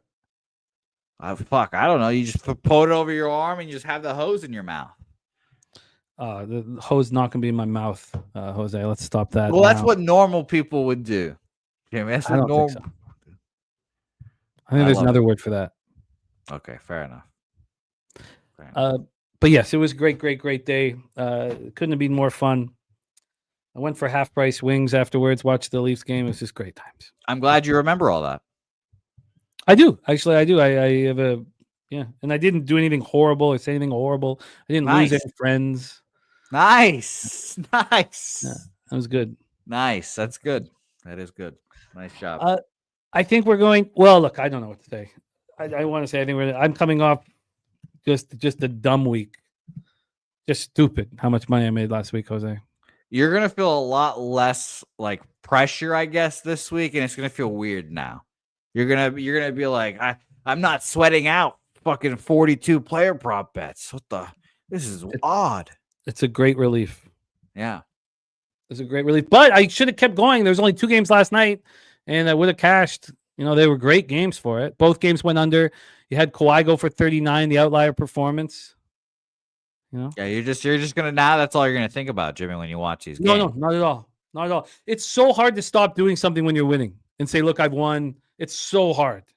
Yeah, that's why you're gonna be every game now. You're gonna be like, "Oh, there's Shea Gildress, 40 points. Everyone's probably going under." We'll see. I'm so happy I don't have to do it again with fucking what's it called? The Indiana Pacers, who are just deadly in this type of situation. In fact, I think that game scares me. If Dame does excite the squad, this game scares me very much. By the way, shout out to both Preston and Pierce, I'm sure, who have been logging all of your props in the PSR sites as well. So God bless. Make it real, man. Make it fucking real. Well, I mean, I like that they did it. Look, look, it's how much money that I and my friends made on this. Yeah, We shout out made to the so founder. much money. I've gotten so many messages from friends, Kiprios, guys like that who are like, dude, you know how much money I just made? You know what? So, and you know, another thing here Shout to him. that Kip was doing, right? And it's about the evolution of it, is there's only one way you can lose, overtime. So he took overtime at 16-1 And all the games. the Clippers game, Wow. won.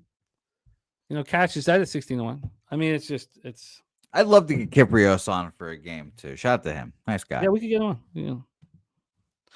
Lex Steele says, fuck beer, fill that up with Johnny Walker Blue. Oh, yeah, that's not for beer, man. That's not for beer. That's for hard. It's called the Beer Belly Deluxe. That's just because of the belly. It's all JMO or hard liquor. But now you, Lex, Johnny Walker Blue, look, that's a little out of my price range, but I respect it. Jose, let's do a quick review. We've done MLB and NBA, but a quick review of the National Hockey League. Carolina Hurricanes, the NHL play today for Ronnie Crawford. Loshak on the race to 2 for the Hurricanes, and the Hurricanes -1. I wish I could get on with the Hurricanes with you, but I should have just bet with game 1. I'm going to be on the first period under 1.5 in Ottawa, Toronto. The under 6 is still something I'm thinking about. I'm going to be on overtime in every Florida Tampa Bay game, every single one of them, as well as every Colorado Dallas game. I expect those to be the only 2 series I do that with. I want to bet the Lightning, but I also want to watch that first game and see how it goes. And then, with the adjustments. And then I'll be on the Minnesota Wild here. Gun to head, who wins that Florida series, by the way? I think that Florida should be the favorite in the series. I think they're the most likely team to win that series. But I really don't want them to. And so, yes, I think that Florida is the favorite and should be the favorite. Tampa has to beat them. AM's been adamant that the Lightning are going to easily win this series, which is what I'd love to see, but I don't expect to see it. Yeah, and you have Dallas futures and Edmonton futures still, right? Yes, I can tell you exactly. Let me just pull up my worksheet. I can tell you exactly what's left here. Yeah, because I obviously just root along, and I have Oilers futures that I root for, and again was just crestfallen that they blew that big comeback. But I'm glad that you said they're going to win the series, because everyone I've heard as well has said Kings, Kings, Kings. I'm like, man. Don't worry. I'm going to move on the Oilers to win the series now. The problem is that I've got so much. I have 1,000. I have 500 on the West, 500 on the Cup. It's not a ridiculous amount, but I have and they're not great odds. Oilers to win the West at 350. I mean, it's crazy, and 800 for the Cup there. And then I have the Lightning to win the East at plus 900. I have 400 on that, though. I don't have 500 on that. Lightning to win the East. I have Stars to win the West and Stars to win the Cup at 5-1 and 10-1. Then that's it. That's it for me. Yeah, I just have the Oilers Cup at plus 800, so fingers crossed. But I do feel good about my Red Sox futures. That's nice. There'll be more futures to add, but I'm excited.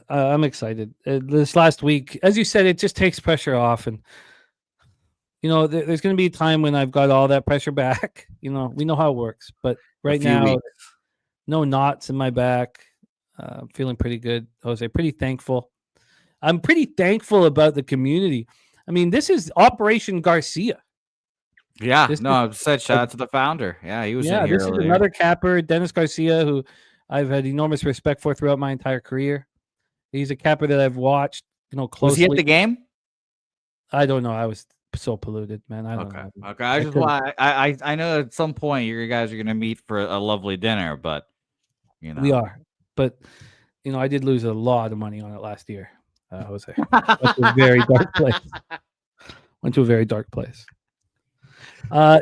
Leafs plus 1,400. I have some interest in getting involved in both the Leafs and the Hurricanes. I'm gonna have that figured out by tomorrow.